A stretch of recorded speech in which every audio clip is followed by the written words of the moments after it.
This is the Vaguely Nerdy Podcast, where each week this brother-sister duo gets together to discuss the box office, latest film and TV scoops, a latest movie or show review, and what we're getting into next. We're your hosts, Cheryl and Jay. All right, this week we watched Bloodlines.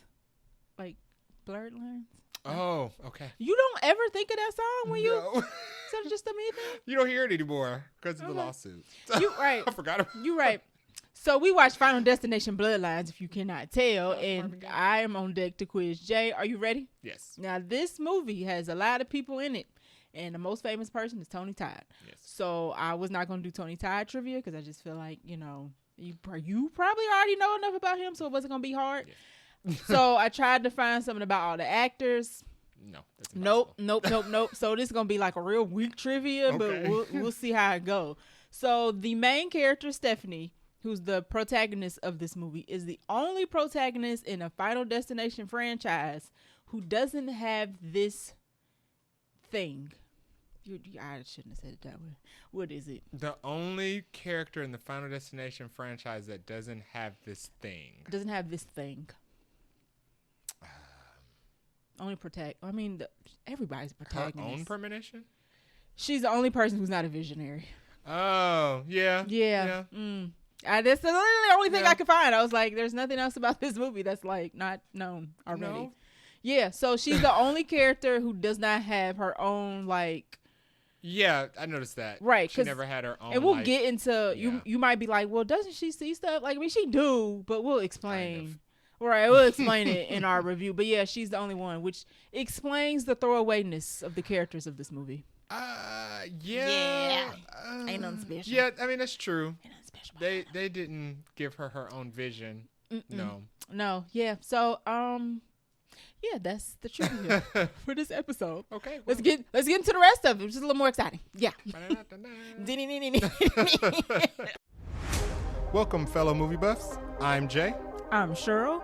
Listen in as we break down movie and TV shows, tell you what's in the plot, and hear if we think you should have watched it when you had the chance. Dun dun dun.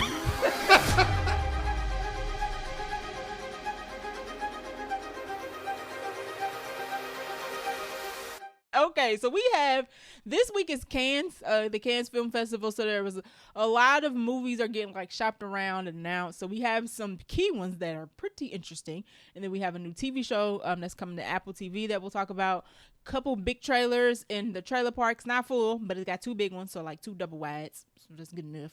And then we have a healthy dose of BUNCHA-CRUNCH this week. So let's start off at the top here. There is a new Apple TV show coming, which means they will not promote it at all. Period. It's probably gonna be the best thing that comes out whenever it comes out. I don't know, I thought about looking at Murderbot. I might. They ain't advertising that though. They don't. And it's good. It's got good reviews. I get the push notifications on my phone, so it's got like a 90 something on Rotten Tomatoes. That reminds me to exist. And it's a Skarsgård. So yeah, once again, Apple's gonna have a hit show that nobody's gonna watch, and this one is gonna be called Wild Things. It is going to star Jude Law and Andrew Garfield, who are going to star as the Las Vegas magicians and showmen Siegfried and Roy,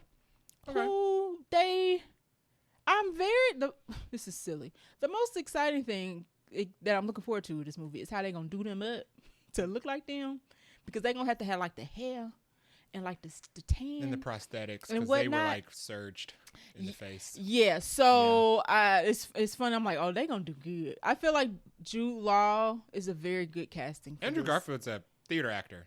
Oh, okay. So he's a good actor. I feel like this is a good choice. So this is actually based on a podcast, Apple Podcast, also called Wild Things, Siegfried and Roy, and it was 8 episodes. Each episode was an hour long, and it was telling the premise of the podcast was the wild ride relationship between the two of the greatest showmen in musician history. So if you don't know who Siegfried and Roy is, you must be like 12. Yeah, because you don't hear about them anymore. You don't hear. I mean, right? But they were like they was the Vegas people. Like they had all the white tigers and the theatrics and all that. I'm actually quite interested in this. Part of the reason people don't like seeing animals in circus anymore. Yeah. So they're probably gonna get into some of that. The writer, showrunner, and executive producer of this will be John Hoffman. If you're like, I don't know who that is, I didn't know who it was either. But he is the co-creator and showrunner for Only Murders in the Building, which is like extremely popular right now and keeps winning awards. Production will begin on this in the fall. And another thing that cued me into this, I was like, I'm going to watch this, is the director of the pilot episode will be Matt Shakeman. Interesting. Who is WandaVision, Monarch Legacy of Monsters. I wonder how they're going to depict the lion incident, the mauling incident. Because they're going to have that in there. There's still debate about whether that was staged or not. Well, some people think that the lion was saving him. And some people think that the lion was attacking him. Right. People are still divided on that. So I wonder how they're going to pull it off in the show. As a comedian has said, the lion was probably just being lying. I mean, it's an animal. It is an animal. But and some people are like, no, it was definitely their best friend and it was trying to save their life. I don't know. I mean, their thing was like the big white tigers and all that. So, yeah, I remember. Oh, wow. I forgot about that till you just mentioned that. Yeah, that was the big thing. Right. Yeah.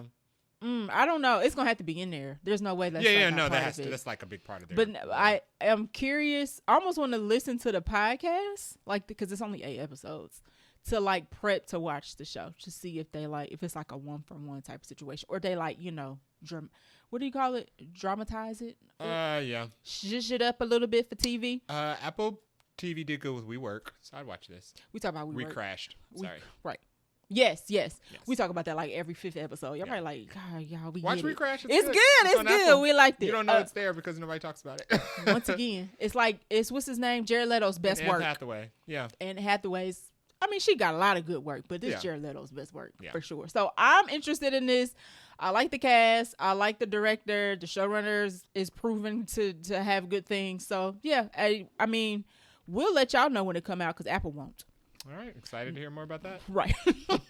Next up, we have a movie that I was sad to hear that was going to be on Netflix. Yeah, I was a little disappointed when I saw the source. I was like, oh, why is Netflix posting this? It's literally like the 5th word in the tweet that I saw, and I was like, oh. I saw it because the Netflix page posted it. Okay. Yeah. Sad. Let's explain what it is before we go down the doom scrolling. So this movie is going to be called Here Comes the Flood. It's going to be on Netflix, if you could not tell. It is going to star Denzel Washington, Robert Pattinson, and Daisy Edgar Jones. Now, we already know who the first two are. If you are not familiar with Daisy Edgar Jones, she was in Twisters. Mm-hmm. She's been in other stuff, but I've only seen her in Twisters. Fresh. Sebastian Stan cut her booty cheeks off. Oh, okay. Is that what she was from when he was the cannibal? Yeah. Well, he wasn't the cannibal. He would kidnap girls and cut their parts off and sell their parts to other cannibals. Oh, okay. I didn't know that's what that movie was. I thought he was a cannibal.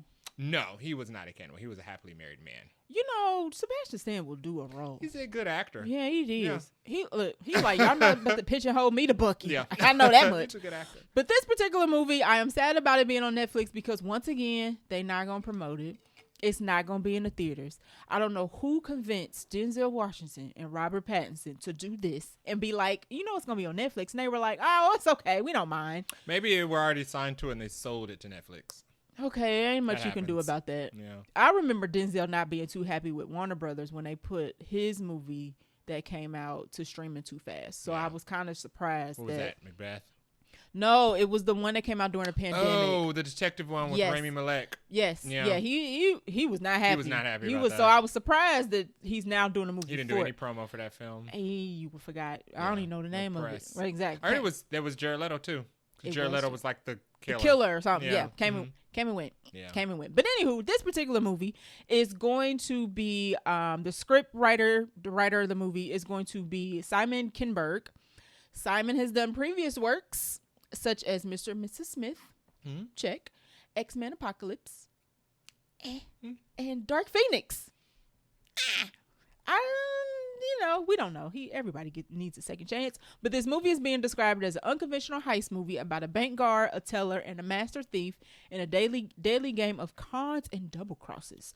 The story is said to unfold in a non-linear fashion. So it's going to be jumping around. Yes. And I wonder who is Daisy Edgar Jones. Sorry, this is going to be sexist. I apologize. Daisy Edgar Jones is probably the teller, right? Who's the thief and who's the bank guard?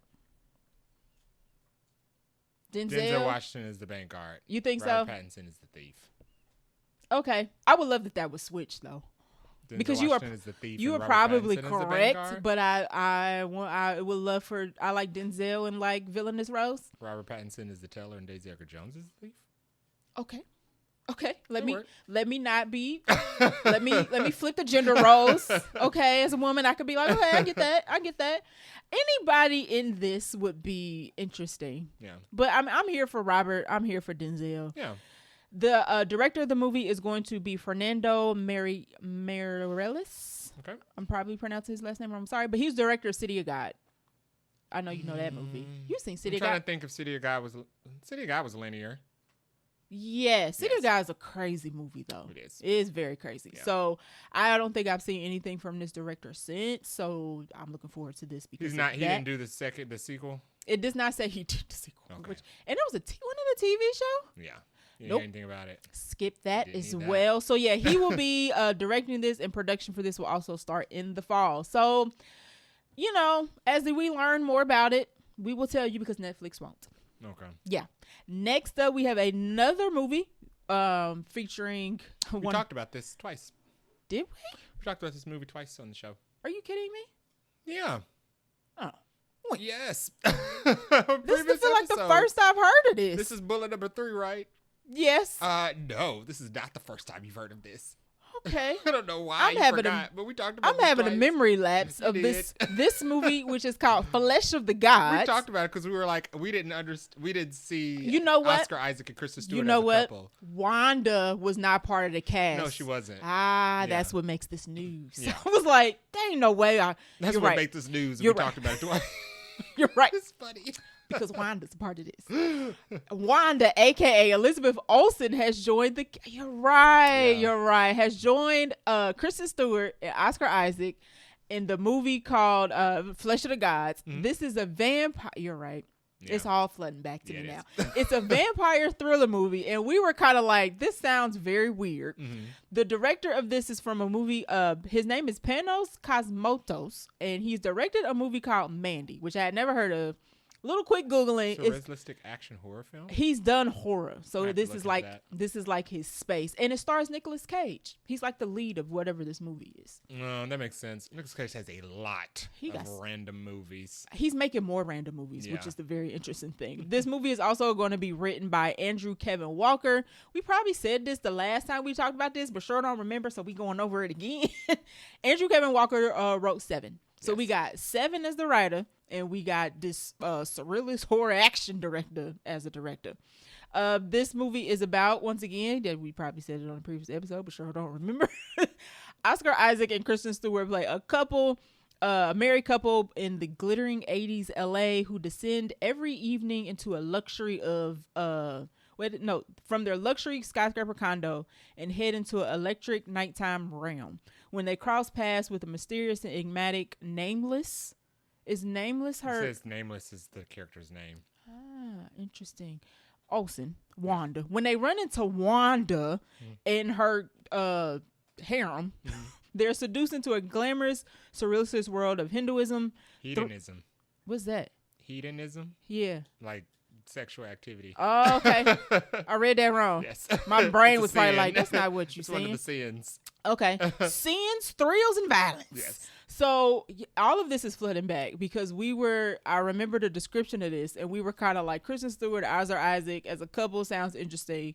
Them playing around with vampires is interesting. But now we have added the Scarlet Witch, which makes it even more interesting. And we got a more clear plot now. So and we have more plot. It's a little Lestat. It's a little Lost Boys.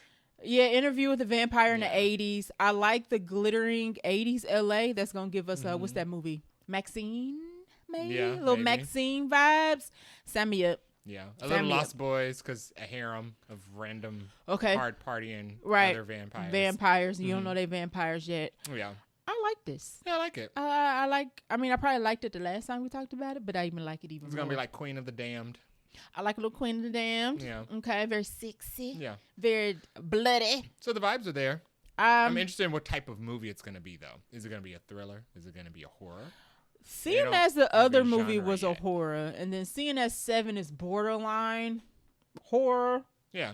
But is it like a horror or a thriller? Or both? Is it like Long Legs? No, or is I don't it want like... I want 7. Give me 7. 7's enough. Yeah. Okay.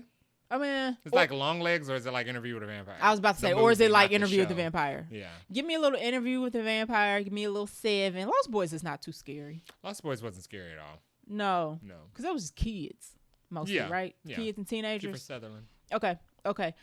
Oh, you're right. It was Kiefer Sutherland. Mm-hmm.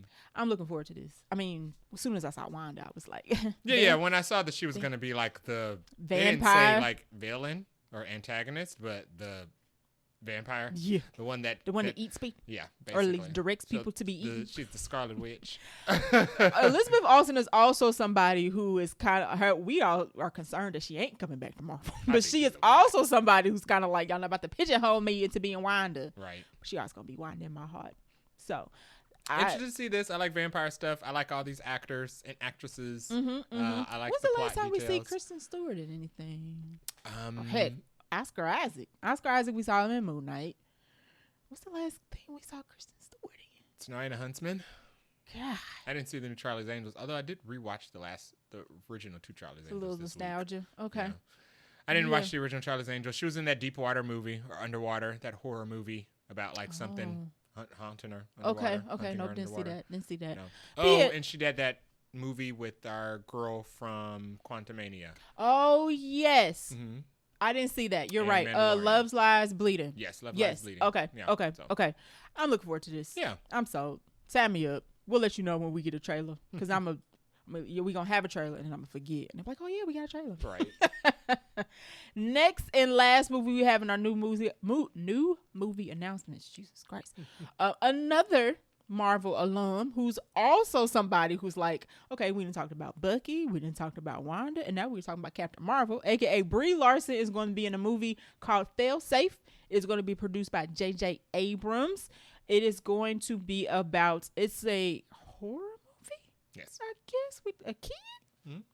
It's described as a modern take on a creature horror film told from the perspective of a young boy slowly begins to discover that his beloved parents, as we are already down the path when we say beloved parents in the title, are hiding a disturbing secret about his mother's true nature. Oh, so mom's a creature from the abyss or something. Yeah. And Brie Larson, I'm assuming, is the mom. Yeah. This is interesting. The director is J.T.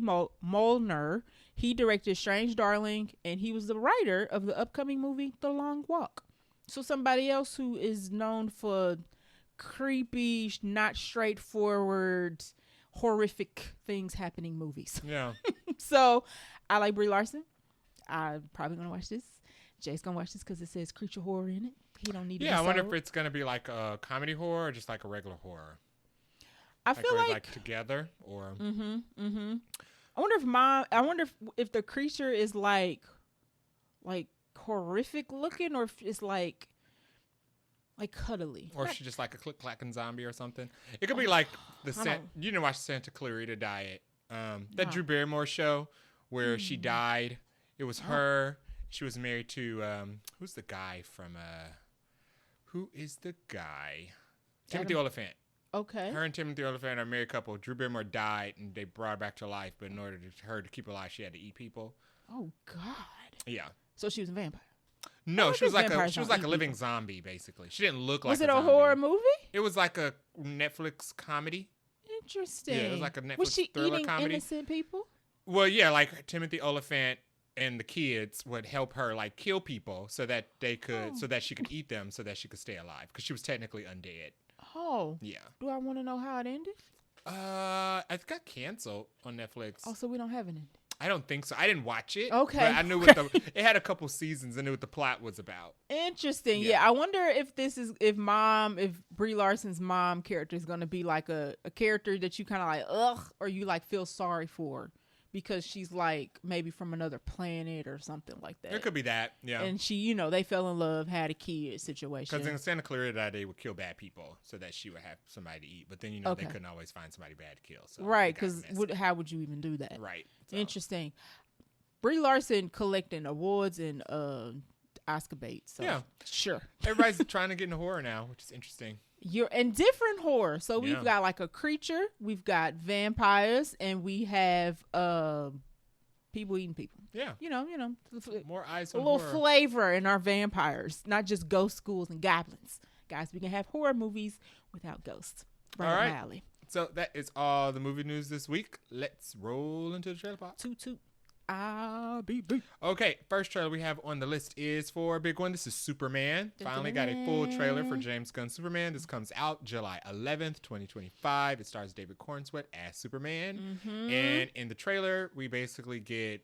we get more of Superman's day-to-day life. Yeah, we get a mix of Superman, Clark Kent, and we get a mix of Superman. Now, one thing we should note is that Lois knows that Clark is Superman in this. Yeah, so they're skipping the whole... or this is not an origin. No. He's established. He is established and well liked, I guess, by the public.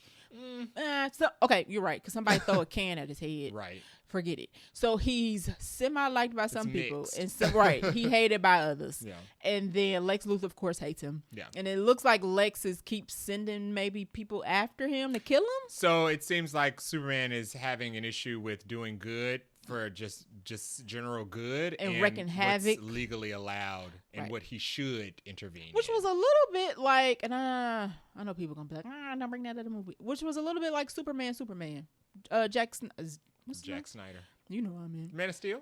Yes, where he had to like go turn himself in and go through all the... Yeah, so, I mean, that scene when Superman turned himself in, they always have to do that. They always have to show Superman willingly surrendering himself. So we get... oh, look, he's humble. Yeah, so we get a little bit of that in the trailer. We get Crypto fighting, the engineer... We get some of the other side characters in action. We know it's official. All the robots are going to die. Which we kind of knew that. At least one was but getting it. At least showed us how it happened. Yeah, because in the first teaser, we got him like holding on to a robot like it was a person. So we knew somebody was getting it. Yeah. It looked like they go into the Fortress of Solitude and tear stuff up. So it looks like Superman is butting heads with the government. We got Frank Grillo in this, who is playing Rick Flag Sr. from the Peacemaker show. He's carrying over to the movies. Oh. Okay. You didn't notice that? I knew that was him. Yes, he's You're Rick right. Flag Sr. He's Joel Kinnaman's daddy. Yes.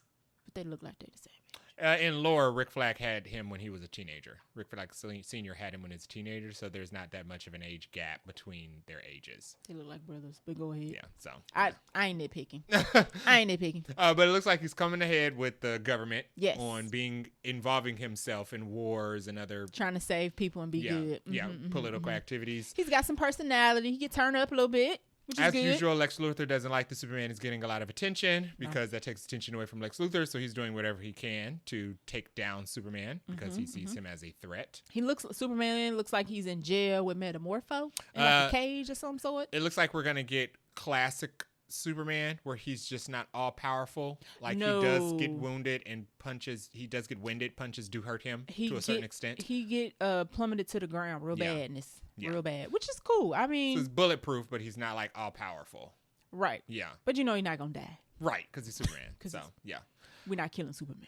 We get some looks of the villains. We get the engineer, which was okay. A lot of people were upset they changed her design. I got why they did, because if they didn't, she would look exactly like Shia LaBeouf.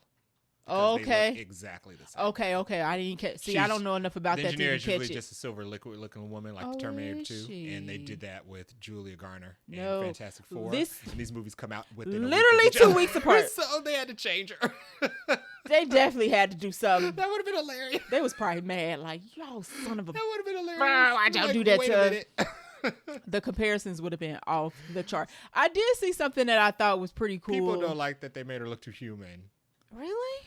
Because she's silver. She looks like a Silver Surfer in a comic. But they made her look like a girl with French braids. She do got the straight back. She got some straight backs, which is, I mean, they slick. They got edge control on them and everything. Yeah. But I didn't even know. I was oblivious to that to be a complaint. I think she's gonna be like a one-off site. She's not gonna be as important. She's gonna be a Lex Luthor henchman. No. Okay, right. It's exactly what she looks like, because she roll up in there with Lex Luthor, and Lex Luthor look like he's telling her what to do, and she tearing stuff up. Yeah. Okay. Yeah, people always got something to complain about. Yeah. And as I've said, I'm pretty indifferent on Superman. I think the trailer looks good. The movie will probably be good. People are always nitpicking it, though. Yeah. I'm indifferent on Superman. I like him. He's cool. I'm very interested in the side characters. Mr. Terrific. Lantern, Mr. Terrific, and Hawk Girl are all in this, and they're the Justice Gang. I saw, which there's some. I don't like there's some corporate thing. It's not gonna last past this movie. I don't like gang. They're gonna quit the corporate life and they're gonna join up with Superman and form their own thing and rename themselves to the Justice League.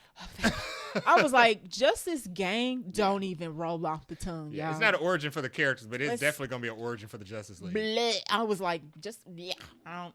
People were complaining that it looked too colorful or something. I don't think so. People were also saying that they were worried how the movie was going to juggle all those ensemble characters. This is a James Gunn movie. All his movies are ensemble cast. If he gonna do it, like, that's one thing. Like, we can critique James Gunn of various things all day, but he knows how to juggle a large cast of people. It's his specialty. Y'all are grasping at straws. Right. Y'all like. Y'all would be. You should be more concerned if it was only one person in this movie. Like, where's the rest of the people? Yeah. Him having more people, and we're fine. Will the movie be good? Fine. Maybe we don't know. We have to see it, but he'll give everybody something to do. Listen, 12,000 people in this movie is not our issue. He knows how to do that, right? Everybody will have a place and a proper time. I'm fine with the color. It's a movie. It should be colorful. Good. I feel like Superman is supposed to be like color, pops of color or whatever. Yeah. People are weird. I did see something that was cool where people were calling this Super Fantastic Weekend. I was like, look at that. Unity. We got enough infighting amongst our fandoms. Yeah. Why fight across the aisle?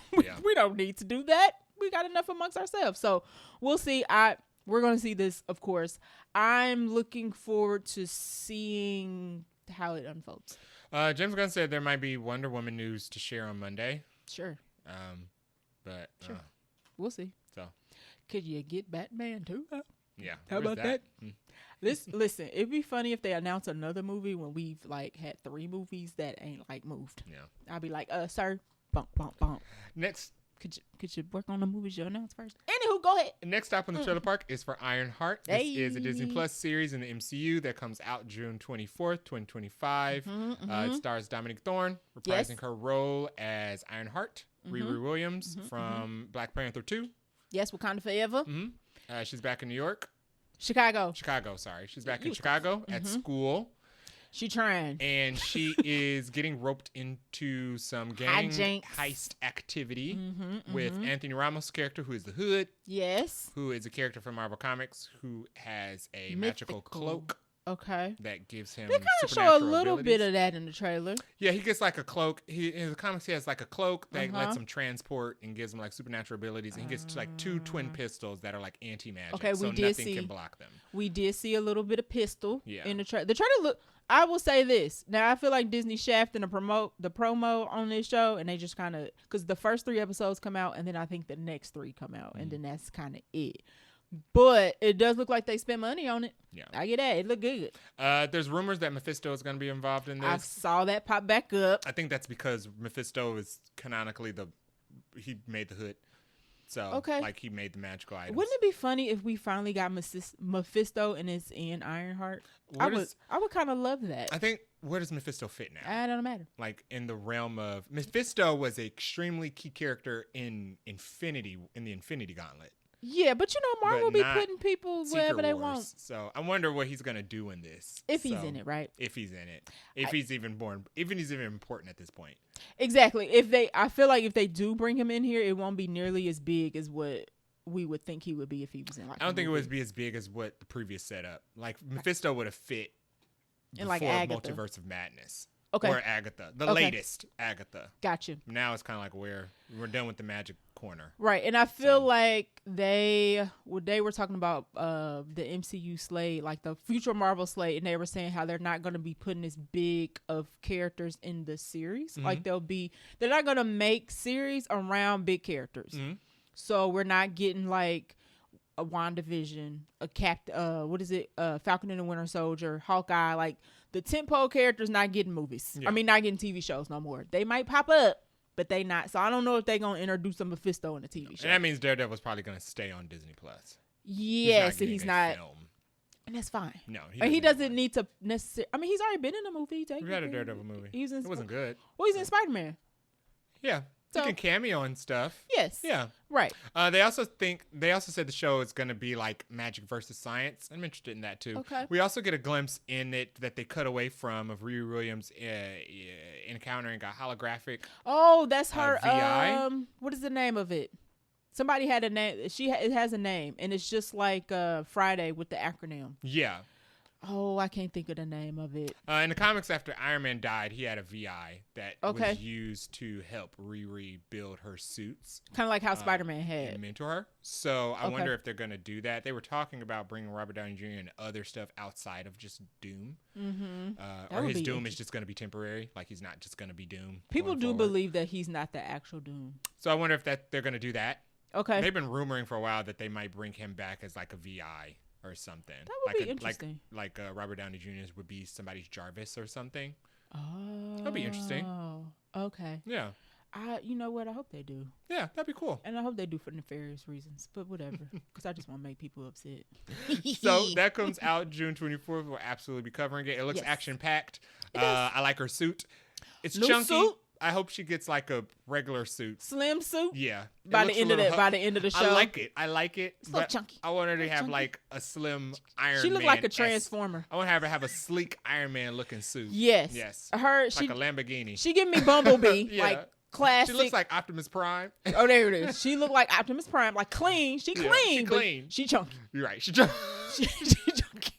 And Riri Williams is like 125 pounds. Right. So she chunky. Right. That was like War Machine. War Machine's first suit was really big. Yeah. They like slimmed it down and made it more like. Get something a little lightweight. Yeah. Little light. We'll see. But just give her a white refrigerator. But I like it.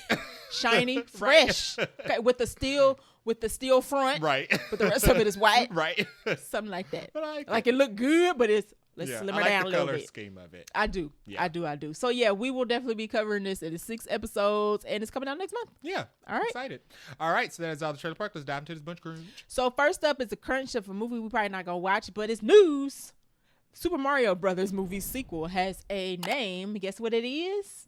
Super Mario World. That was easy. Oh my God, that's so groundbreaking. Next one's gonna be Super Mario Odyssey. And then it's gonna be Paper Mario. And then it's gonna be Super Mario 64. Those are all the names of the games. They're just gonna rename the game. 64 is definitely in the lineup. It is. Yep. Okay. Super Mario 64 is definitely. I am curious if this next one's gonna make $1 billion like the first one. Probably. Yeah, it's giving me Inside Out 2 situation. Minecraft was dumber than Mario, and it made $800 million. So Super Mario World is absolutely gonna make $1 billion. It's probably $900 million at this point. Yeah, it's freaking Super Mario World. It's probably gonna make that in its weekend. Probably right. You're probably right.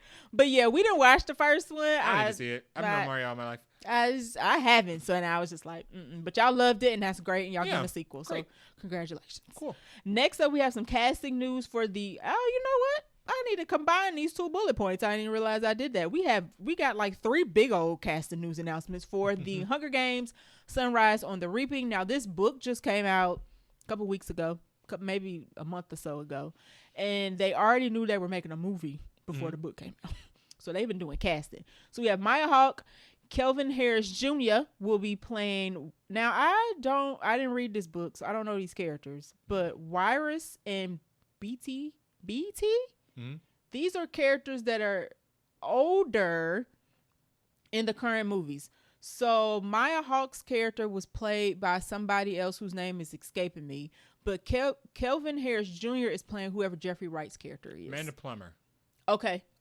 So if you didn't notice, this book is a prequel book. So we're going back in time. Yeah. But it is after the last book, Songbirds and Snakes. So if that's confusing, just Google it. So they were in the sequel to Hunger Games. The second one? Yeah. Okay. When they brought all the winners back. Okay.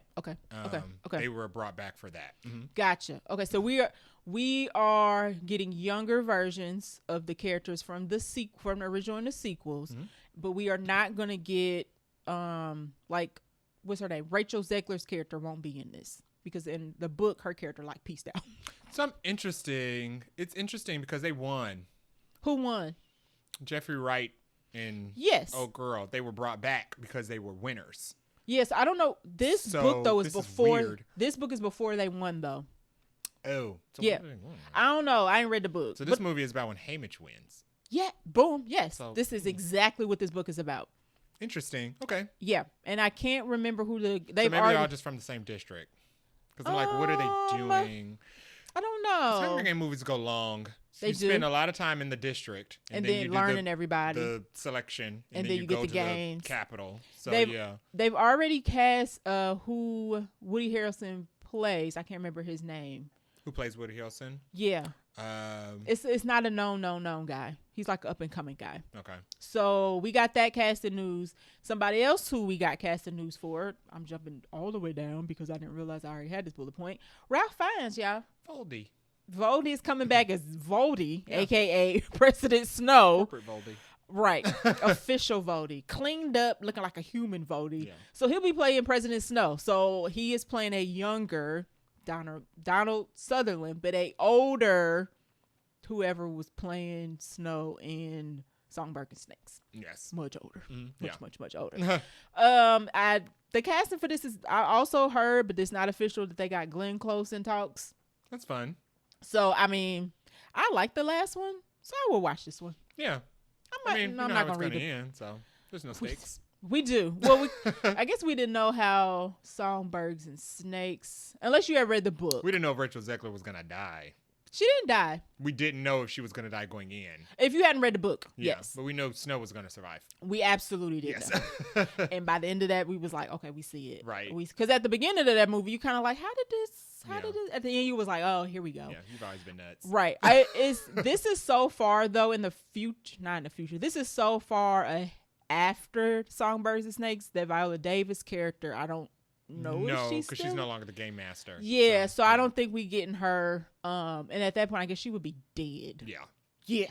Unless she was like frozen. But I don't think they did that in Hunger Games. No. So looking forward to this, even though I fell off Hunger Games like towards the end of the. You didn't watch all the movies? I did not watch all the movies. Oh. I know what happened though, because I read it. I didn't watch the last movie. Okay. Because it was part 1, part 2, but I read the book. Okay, I didn't read the book. I read about the book. Okay. I read the book. I don't know what happens.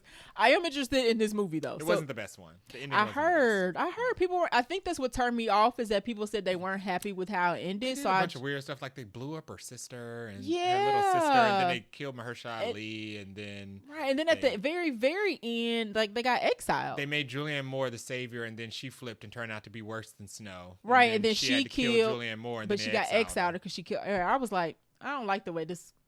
They exiled her because she was the only person who knew that Julianne Moore was going to be worse than Snow. Right. Yeah. I'm liking this prequel line more than I'm liking the movie. They didn't do well. Which is very interesting. It normally don't go that way. No. So as we get, I don't think they've even started filming this, but they are casting the heck out of it. So as we get more casting news, we'll share. All right. The next scoop of Crunch is Wonder Man. Okay. Go ahead. Wonder Man will have 8 episodes. This is going to star Yahya Abdul-Mateen as Simon Williams in the MCU, who is basically Black Superman, who's a movie star. They have the same powers, except I think energy blast. Yeah, we don't. This is supposed to be like a sitcom, and people are saying, "Oh, it's only 30 minutes. It's only 8 episodes, and it's only 30. Each episode is only 30 minutes because it's like a sitcom." And I'm like, I'm not allowing that excuse because the credits are gonna be 5 minutes. Yeah. So it's really only 25 minutes. So the only thing we know about this is that Wonder Man will be Yahya Abdul-Mateen will be playing Wonder Man, who is supposed to be a working actor, struggling, but also a super person. And we haven't. All we got was like, I don't know, a 5-second clip. We have not seen anything else. Now, don't come out till December. So maybe we'll get something at Comic-Con. Yeah. Who knows? I'm going to be watching this forwards, backwards, and sideways. So we covering it. You ain't got no choice. Right. Next Super Crunch. Good Crunch. Kristen Ritter will be back as Jessica Jones in the next season of Daredevil. Exciting. Yay. This was such good news. I'm actually going to go back and watch season 1. Of Daredevil? Yep, because I ain't. Oh, yeah, because neither one of us have. No. I was going to skip. I literally was not going to watch. I haven't watched it because I already received, this is season 4 of Daredevil. So. And this season none for me because I didn't watch Daredevil, and I was just kind of like, nah. No. I watched all the Netflix show. There was too long of a gap. There was other stuff on TV. It came out. It was good, and I was satisfied with hearing that it was good. People seem to really enjoy it. Yeah, and I'm glad people enjoyed it. It was funny because people were like spoiling it on social media, but since I didn't watch the first set, I was like, I don't know who none of these people are. And now the whole show's been spoiled, so I have no. And people wouldn't stop talking about it. Well, the good thing for me is I don't know what any of this is, so I can watch it with fresh eyes. So I won't go back and watch the first season. Oh, you won't? You don't think we need to? Probably. Well, this is essential. I mean, you talking me I out already of know it. what happened. You talking me out of it. I already know what happened. I'm gonna watch a recap So video. you can watch it, but I'm definitely gonna come back for season 2. We gonna do season 2. I love Jessica Jones. We totally skipped over season 1, y'all. We will watch season 2 because Jessica Jones is a show that I watched. Yeah. I love Jessica Jones. I did too. Kristen Ritter did a really good job in that role. Now, are we getting what's his name back? Somebody said, well, Michael Kohler? He wasn't present in the last season. Okay. So, I mean, in comic lore, they're like a couple. Oh, yeah. They're like, they're Okay. like a couple. They have kids and stuff. But Okay. they didn't really bring them back together in the Netflix side of the show. So maybe they'll bring him back. Okay. I'm on board. Y'all got me. You sucked me back in. So. But you right now, I'm like, do I need to watch season 1? Yeah, I'm Jay super talked me excited out about of that. it. Is she gonna have purple hair? Is she gonna get a super suit? Because in the comics, her official superhero is Jewel, and she has. And she did not have that in the next. No, because their character was kind of like she didn't want to embrace being a super person. So I wonder if she's gonna like be the same, or if they're gonna like develop her character further or not. To be like an actual superhero. I'm excited. All right. Listen, I'm officially gonna watch it. Excited to see Kristen Ritter back as Jessica Jones. Yes. And that has looped me back into Daredevil. Listen, they got me. Yeah. I'm stuck now. Somebody was like, they better not kill her. When we said we didn't watch Daredevil because we were just too busy with other things, somebody was like, that must be what the vaguely means in the podcast. I said, yeah, you're right. I couldn't even like defend us. You're right. They said the vaguely like, is there, so we don't have to defend when we say that we didn't have time to watch something. Can't even do it. You got me. All right, next scoop of crunch is Alien Earth will premiere its first 2 episodes finally with the release date instead of the trailers just saying coming in the summer. We're going to get a premiere, first 2 episodes, August 12th. Backtracking, I forgot to say, Ironheart will debut with 3 episodes. Yes, it's 3. It sounds like it's going to be 3 and 3. Yeah. Which I'll not get on the soapbox. Back to Alien Earth. There's nothing wrong with that because I think they were testing that with the Andor finale. Andor came out in 3 chunks, didn't it? Yeah, and they were testing whether they're up in the air about whether they want to do that going forward with Disney Plus series by giving people more episodes at once. Chunks and chunks. Feel like people have to stick around weekly for something. Just don't do it daily like a What If. Especially when my thing with the Disney Plus shows is that the episodes are so short. Well, it's not that, but it's also slow. Okay. The episodes are slower because they're doing more development because they have more time because it's a show. Give it to us in chunks. Fair enough. I mean, they're not putting it out all at once like they did Echo, so I guess that's improvement. Sometimes a Disney Plus series, sometimes the middle episodes will just be exposition. Yeah, you like the 19-minute episode we got of Agatha? At the end? Where it's just backstory? Yeah. Yeah. I mean, the last like 30 seconds was like, but the other like 18 minutes and 30 seconds, we was like. So I'm cool with the chunky release schedule. Okay. So yeah, Alien Earth is going to premiere first 2 episodes August 12th. Excited about it. And then it's weekly after that. It looks like it's going to showcase more than just a xenomorph. It's going to be different types of aliens. Now, what people have theorized is that it's because the facehuggers have jumped on different animals. Okay. So that is why it's going to be different types of creatures. We did get a little clip a couple weeks ago where they're showing different things in containment. Somebody has theorized that they have picked up different types of aliens, but the xenomorph happens to be the worst one they picked up, which makes sense. It is transcended. It seems like the xenomorph is what crashed the ship the show is supposed to pick up, where there is a Whaley tiny crew who is investigating a crashed ship, and they come into contact with the xenomorph. Poor crew. Yeah. Nobody's making it. Interesting. They also said it's going to be multiple corporations that are going to be after the alien at the same time. Of course. The set photos are interesting. It looks like we're going to get a big cast of characters. Did you look at all those photos? Yes, I did scroll. So I forgot that Timothy Oliphant was in this. Yeah. Is he the synthetic? I don't know if he's the synthetic or if he plays Mr. Wayland. Because Guy Pearce played Mr. Wayland in the first one. Okay. And they kind of have a similar look. Okay, you're right. He was given a sterile. And you know what? No, he's not Mr. Wayland. Because this takes place before Alien 1. Original Sigourney Weaver alien. Oh, so they're not established yet. And Wayland died in Prometheus. Okay. So, yeah, no. So he's not Mr. Wayland. So maybe he is a synthetic. He could be a synthetic, or he just could be a head. It's hard to tell. We don't know who the synthetic is. I feel like they're going to save that as a reveal. Or maybe they don't have one. They have to have a synthetic. Okay. Every there's like a line that they put in Aliens. There's like every crew has to have a good synthetic. I think Michael Fassbender said it or something. Okay. Yeah. So that makes sense. I think they're gonna do a reveal, which I like. I'm fine with that. All that like we don't know who it is. Yeah, like in Resurrection, the twist was they always do that. When Winona Ryder, people didn't know that she was a synthetic. Right. Yeah. So. Okay. Yeah. Okay. They've been holding out for this day for so long. I'm just glad we got a date. And there's a traveling offsite that's been going to different festivals and whatnot. So we hoping we get one at Comic-Con in a couple months. I love alien stuff. It's like my favorite sci-fi franchise. So it's pretty good. I'm excited for this. Jay wrote me in. I'm glad we get a series. I'm sucked in. Yeah. Like a face hugger. Next Scoop of Crunch is Fallout Season 2 is done. It's going to premiere in December. Yep. And it is being renewed for Season 3. I'm not surprised. No, not. It feel like we have waited a while for Season 1. So I kept asking, like, where's Season 2? Season 1 was a hit. Season 2. But Season 1 was very good. I did not play the game. Jay suggested I watch the show because he thought it would like it. And he was right. Yeah. Now I'm like, giving me more. It was really good. If you have not watched it, do. It was a really close adaptation to the game. And you don't need to know anything about the game. No. And to enjoy it. They do a really good job with the set. I like the characters. Mm-hmm. So I'm excited to get back into it. I like the cliffhanger ending. I think we're going to get the characters coming together in this next season. I need to rewatch the season finale again. I think I do. Long. It's been a while. I think they are setting up our main three characters, Walter Goggins, Ella Purnell, and I can't remember I know you're talking about. the last character, the black guy. Yes. Shout out to you. Shout out. You were great. We like you. Just having a brain freeze. Brain freeze. Yeah. But I think they're trying to set up them coming together. Yes, because they also because her dad is the bad guy. Right. Spoiler alert. Sorry.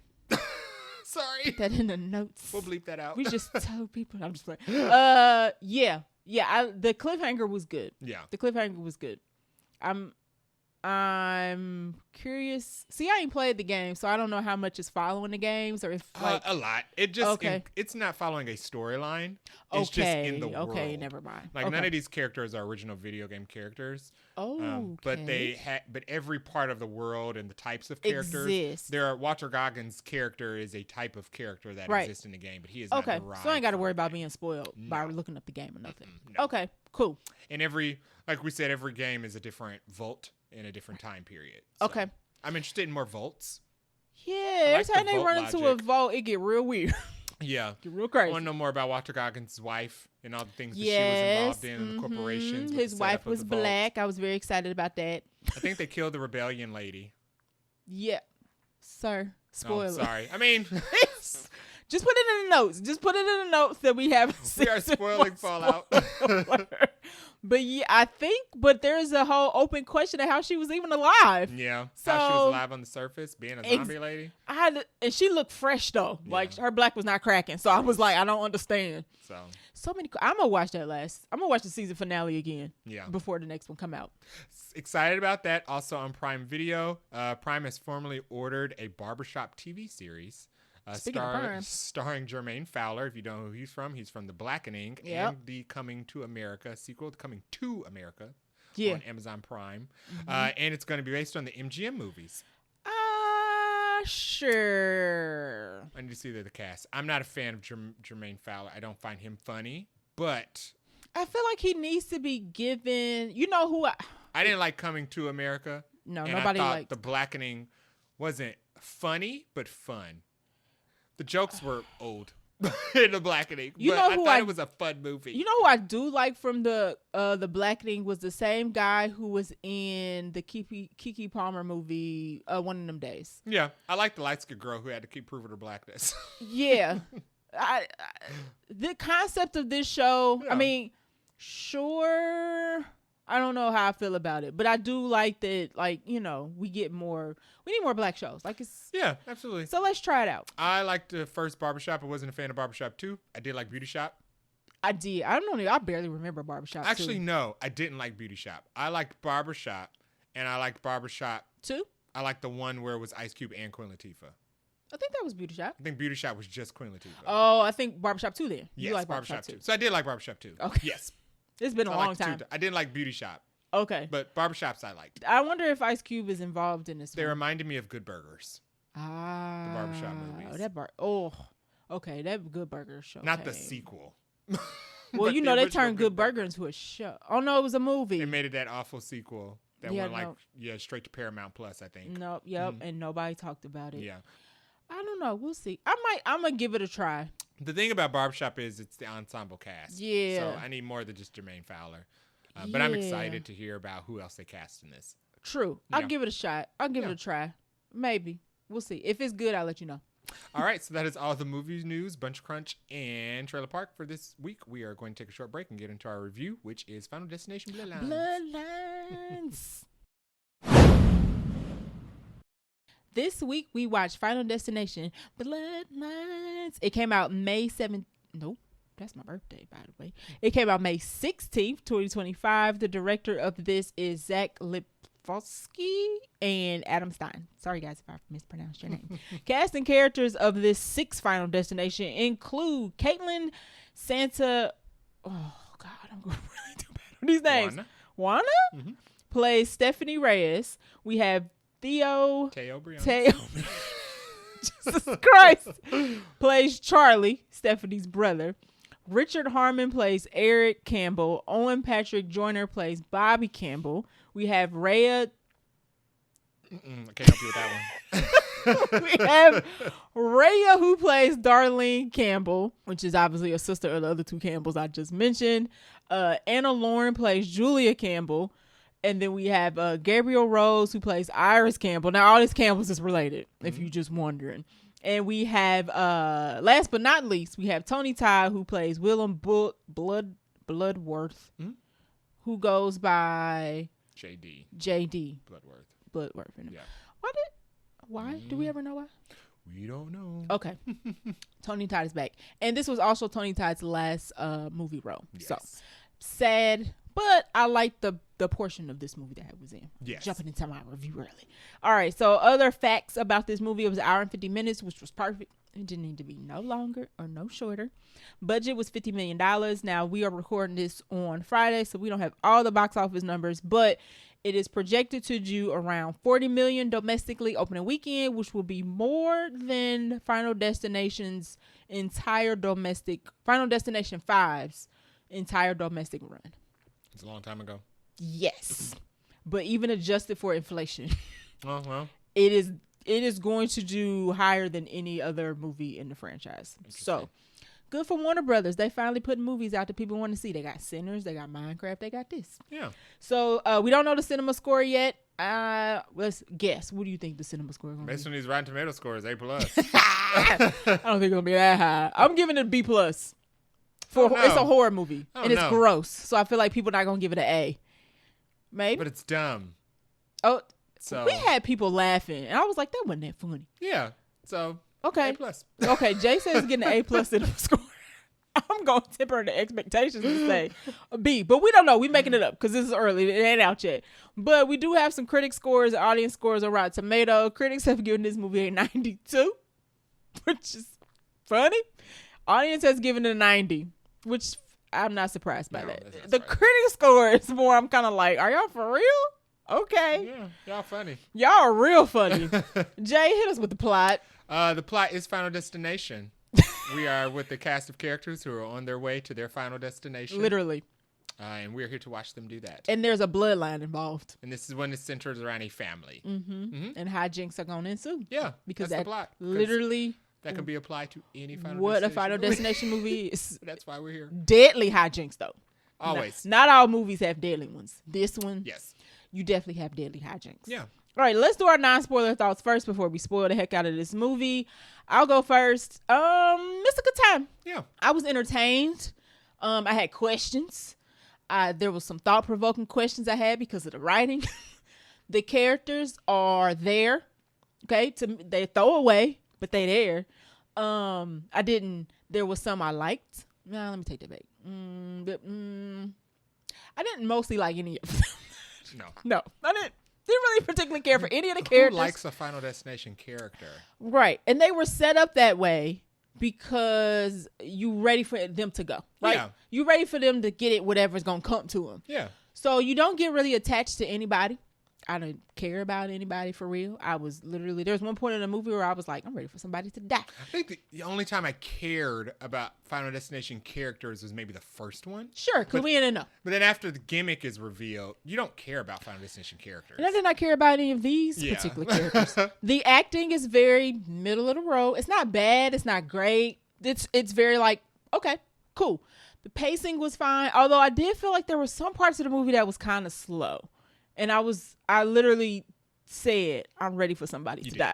Like, I audibly died in a while. Said it out. All right. I was like, where's the next person? What are we doing? But when we start rolling on the deaths, they roll and they're pretty good. Yeah. The deaths are pretty good. I was let down by the monkey's death because I feel like the monkey set up that it was going to have like the Final Destination type deaths, and we were not. The monkey's deaths were good, but there was no. It was missing the cheese. Were good, but the movie surrounding it was great. So it just kind of downplayed the deaths a little bit. Final death. You will be fulfilled. I feel like with the deaths. Yes. The act of dying. Yes. In this, so if that's what you're going for, you're gonna be you're gonna be satisfied and fulfilled. It is predictable. You know what's gonna happen at the end. There are some of the writing was a little like, I didn't know that was coming, or that was a little bit of surprise. But overall, like the overall plot, pretty regular. Yeah. You know what's gonna happen. Destination movie. Don't go in here expecting they about to do something different like they did with that Final Destination 5. That was unfortunate for me because I did. Because of the Rotten Tomato scores, I expected this movie to not be like the rest of Final Destination movies, and it was. So I was confused. Everybody was like, this movie was fantastic. I was like, it's Final Destination. Every other Final Destination movie. It's a ham sandwich. And this one got mustard. Yeah. Regular bread to stick to your throat, the roof of your mouth, like the other movie. Like, it's not filet mignon, it's ham sandwich. We come here for the ham sandwich. Yeah. But I was so confused when I went in with higher expectations. Because of the critic score. And it sucked because I didn't watch any promo. I only watched that one trailer they released that one time. Yeah, I never revisited the movie because I wanted to go in blind. And then I started seeing the reviews and like, oh, okay, they really knocked the socks off of this one. And I went to the movies like, my socks are still on. Your socks and your shoes, your shirt. I had a good time, but pants, all of that. We didn't no popcorn like busted out in a bucket or nothing. Yeah, it is very middle of the road. It fits.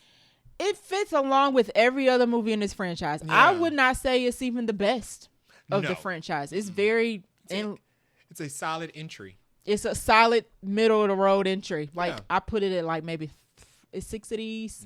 3-ish, 4, somewhere around there. Okay. Have you seen all the Final Destinations? I've seen them. I don't remember 3, 4, 5. No, I don't remember 3 or 4. 1 was Plane Crash. I know 1. 2 was Traffic Accident. Got 2. 3 was Roller Coaster. Barely. 4 was NASCAR. Meh. 5 was The Bridge Collapse. Yeah. Hidden prequel. 5 I liked. Hidden prequel. The hidden prequel one I liked. And I thought that this movie was going to give us hidden prequel level of like, oh, snap. Because of the plot of this movie. We'll get into that. Right. But no.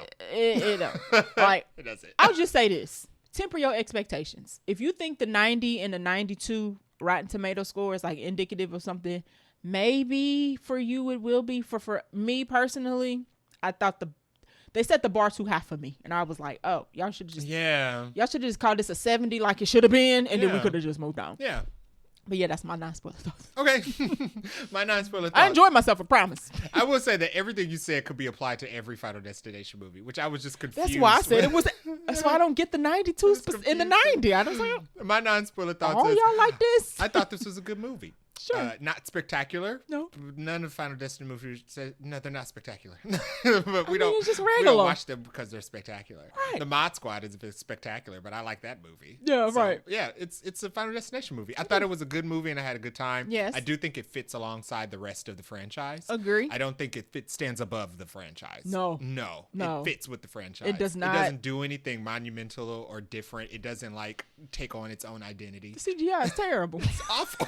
Terrible. But it's fun. It is. So I'm just confused. I just don't understand why. I don't know why we can't all admit we had a good time without lying to each other. People are like this is the best of the franchise, y'all. Have you seen the rest of the franchise? I think it's recency bias. I think because... Did you watch the first one? I think because we watched these movies when they came out, at the time they came out, And a lot of people are just now coming back to these movies because it's been 15 years. A lot of people are just discovering them and they're binging them all together. And they're not they haven't sat with them long enough to realize that they just watched the same movie 5 times. But we do because we've had these movies forever. And now you just watched it a 6th time. Yeah. And you're like, oh my God, this is the one. And I'm like. There's not a dig. There's nothing wrong with that. But it is the same movie. This movie is literally fine. Yeah.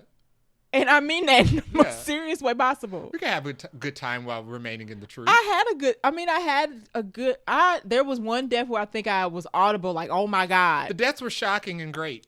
But I was just like I was expecting. They're usually shocking and great. It's confused. Anyway, we talked about this earlier. Oh, before we get to that, I ranked this number 5. My ranking. See? But Jay harder on it than me. But it's not a dig because I enjoy a lot of my comments are going to sound negative, but they won't. And I put a parentheses next to them to clarify because it's not a dig. It's just a regular movie. I enjoy all the Final Destination movies. They're all in the good. They're all above the red line for me. Sure, above the fold. This is just number 5 in the list of movies above the fold. I rank them 5. Hidden Prequel, number 1. Okay. And then 1, 2, 3 because I feel like 1 and 2 is a set. It's a set story because it follows.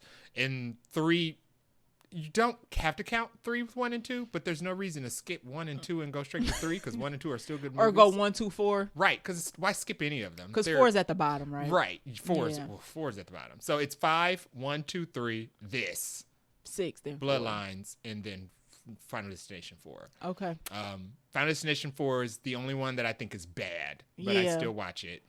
I mean, and I don't think this movie is bad, but I don't think it's like it stands above the rest. But I do think it was a good time. I had a good time. I don't regret watching it. No. We talked about this earlier, but I had already had this in my notes as I call it a laundry lock-in film because it's one of those where you're doing laundry, you flip it through the TV, you flip it through the channels, and you see it, and you're like, you know what? I don't feel like flipping anymore. I'm gonna do my laundry and lock into this. Literally said this movie I would watch again if we were on vacation, had some downtime in between activities, and it was on TV, and I'd be like, oh. We'll just leave us on as we like take a nap. And some of those are my favorite types of movies. And getting ready. Yeah. I'm doing something in the house. I need noise in the background. I need something to look at. It's a good background movie. Yeah. And I'll throw it on. Yeah. If I'm flipping through the channels and it's on, I'll be like, oh, this Final Destination is on. And only when the deaths happen is when I look. And that's how I feel about all Final Destination movies. I will stop and watch them if they're on television because it's fun. That's a compliment. Yeah. That's good. They don't do that anymore. Like, movies don't get syndicated on television as much as they used to anymore. That or we just don't watch. We don't really watch regular television. So, right. Yeah. So I think that's a compliment. This is a film that I would casually watch any other day of the week. Doing something else. Yeah. I would revisit this. Right. I thought it was very entertaining. Mm-hmm. They all are. It's... But it is a paint by number sequel because it literally does the exact same thing that every Final Destination movie does. It does nothing different. No, it doesn't do anything different. Which is why I'm so confused. And to clarify, it doesn't. I don't mean it doesn't do anything different in the fact that it goes the same way every Final Destination movie does. It does, but I mean that. Every Final Destination movie is about a cast of characters who are all chopped cheese. Yes. Every Final Destination movie, every cast, the cast is chopped cheese. And that's fine because we're going to watch them get killed brutally. That's why we are here. They should be chopped cheese. Exactly. But in every movie, we introduce a new piece of lore. Sure. There's the time they introduced the timeline or the order. Then it was the reverse order. Right. Then it was the new life defeats death. Yeah. Then it was if you kill somebody. Every movie does a new piece of lore. And this one adds the future visions. Or the past visions. Premonition. Yeah, the past vision premonition. That didn't belong to her. Right. So that's a new piece of lore. Right. And it added... I don't explain how she got it. Anyway, go ahead. The other piece of lore that it added was... The family. It being the like the going down the... I think that's just something different they did with the cast. Okay. I think the other piece of lore was kind of like the intuition thing that they kind of touched on. Okay. With the daughter and the mom. A little bit. Okay. But I was thinking it was like the family going down the family line or Yeah, I guess that. Or the thing about like The how family you thing defeat is, it. the family line is a new element, absolutely. Okay. So we can add that. So Okay. this Final Destination movie, like the other ones, introduces an extra piece of lore Element. to continue on with the movies. Okay. But it didn't do anything different. They all do that. So when I saw the 94, I was kind of confused at what about this movie really pushed it above the bar because it didn't do anything extra. I don't get it. And the characters weren't anything more phenomenal than the characters in the previous Final Destination. Listen. They fit. They all seem like they fit. In our notes, I had to write something about the character to remember which one was which. Yeah, all Final Destination characters are forgettable. You I remember was like, people remember Clear River's name because it was ridiculous, not because she was like a phenomenal actress. I had the one with the tattoos because I was like, Yeah. which one is this again? Yeah, I don't remember Kyle's name in the second one because I call him Kyle from Living Single. Yeah, so I don't remember his name in the movie. Wow. But Yeah, so yeah. all Final Destination movie characters are forgettable, and that's not an issue. They're Right. supposed to die, so that's fine. This is very much a Final Destination movie, but it is very much not the best one. Just a couple more. Yeah. I do think that the reason it got the high score might be because, like we said about Drop, where maybe it's because there's nothing to be divided about. Okay. Because it's so paint by numbers and regular. Yeah, maybe I mean, there's nothing to be divided about because it's Nothing literally a made ham me- sandwich. You nothing can't made me like upset. dock it. I'm not gonna dock this movie because it's repetitive. No, that's what I was expecting. We know these movies are repetitive. You can't go into this and be like, "Oh, it's the same one. That's bad." Yeah, No, that's what you went for. 6 movies in, you can't be surprised it's repetitive. It's like, oh, everybody, multiple people died. You'd Right. be like, well, it's duh. right. So when I say it's paid by numbers, I'm not docking that. It's, Right. They all are. They're supposed to be paid. They by are. numbers. Oh, it's kind of like Smile. It's Smile is kind of doing the same thing the Final Destination does, where What's that? it does the same plot all over again, and it ends the exact same way. Oh. Everybody dies, so there's no hope. Yeah. Yeah. It's fun though. It is fun. Like I said, the cast was chopped cheese. The characters, not the actors. The actors are fine. The actors, I mean, they acted with characters who were very shallow and one-dimensional. So I'm not going to dock the actors because they didn't give you much to do here. It's a Final Destination movie. I don't think you thought you were going to get a lot to do in this movie when you signed up for it. So Okay. it's a Final Destination movie. The acting was not bad. The acting wasn't bad. The characters were chopped cheese, and they're supposed to be. So There's- maybe okay. that means the acting was good. You're right. I'm trying to be like, it wasn't bad, but it also wasn't like It was nothing. You're right. It was like lukewarm water. Yeah, it was fine. It was room temperature water, which sometimes that's what you want. I didn't hate any of them. No. They were annoying, but I didn't hate any of them. Okay. So they were fine. I was ready for some of them to die more than others. Yeah, you always are. You're right. You should be. You should. So you're right. They did just fine. So we're here to watch them die horrifically, so that's fine. I do think it's a requel, but it's A requel. It's a requel, but with made up legacy characters. So a requel is usually a reboot sequel that Legacy characters. lightly leans on the past movies, but it keeps legacy characters around to kind of tie it to the previous one. This movie made up its own legacy characters. We didn't know Granny. They created Granny for this movie. And we just now met Granny. Right. So it's a requel because they made up like a legacy character who's It's been a around great value forever. requel. And Tony Todd doesn't count as a legacy character because he's just not a a mainstay character in the movies. Tony Todd doesn't count as a cast member in the movie. He's an actor in the movie. He doesn't count as the cast because he's just there to give the lore. I count him as a lore god, Okay. but not a character. Like a main character. Yeah, because he gets the one scene. he's just a mentor. Yeah. From he movie gets- to movie to movie. Yeah, he's like the Utu the Watcher. Okay. From He's What the If. watcher. Yeah. There you go. You don't count Utu the Watcher as part of the regular timeline. He exists outside the timeline to give the characters wisdom and to record what's happening. Yeah. That's Tony Todd's You're character. right. You're right. He's not part of the cast. Right. So when we talk about when I'm talking about like the characters in the cast, I am not talking about Tony Todd. Not Tony Todd is excluded from that. I'm talking about critique. everybody else. Not talking about him at all. I did like Tony Todd's final scene though. Yes. I do think his character was different. But And that might just because he was sick in real life, maybe. not for that reason, but Okay. they kind of wrote his character as kind of just being done with this. Oh yeah. So they his did. character was kind of different in this. His character was definitely like, I have done all that I can do. Yeah. For y'all. Yeah. Leave me be. He wasn't like regular JD Bloodworth. Yeah. He was kind of just like, I'm done. Yes. Find I'm somebody done. else to do it. I'm done mentoring you fools. Get somebody else to do it. Right. The death sequences I think were great. Good setups. But the bad CGI, bad effects. And it took away from it a little bit. I think all the deaths were good, and I think all the deaths had good setups, which Final Destination is good at typically. Yeah, building up the tension or the anticipation of somebody dying, they did that real good. But when they actually died, I was like, the visual effects on the deaths were bad. The blood, everything was just like jello and goop. It just wasn't in the right color. Yeah, everything was just like cranberry colored. Like everything is not ocean spray. Yes, true. Yeah, it's bad. Just consistency. And whenever somebody was chopped in half or crushed or sliced, their body would turn into jello. It was like their bones would disappear. Squishy. It was just like, this is it. The effects were bad. If they did do any of it practically, sometimes what they do is they'll do it practical and then over edit it in post. They'll add too many effects to it. It feels like they did it on purpose. But I don't know if it was it felt like I couldn't tell if it was a budget constraint or if they did it on purpose. I don't know, because if you watch some behind the scenes stuff for Final Destination 4, the worst one. Yeah. That one was the one that was in 3D.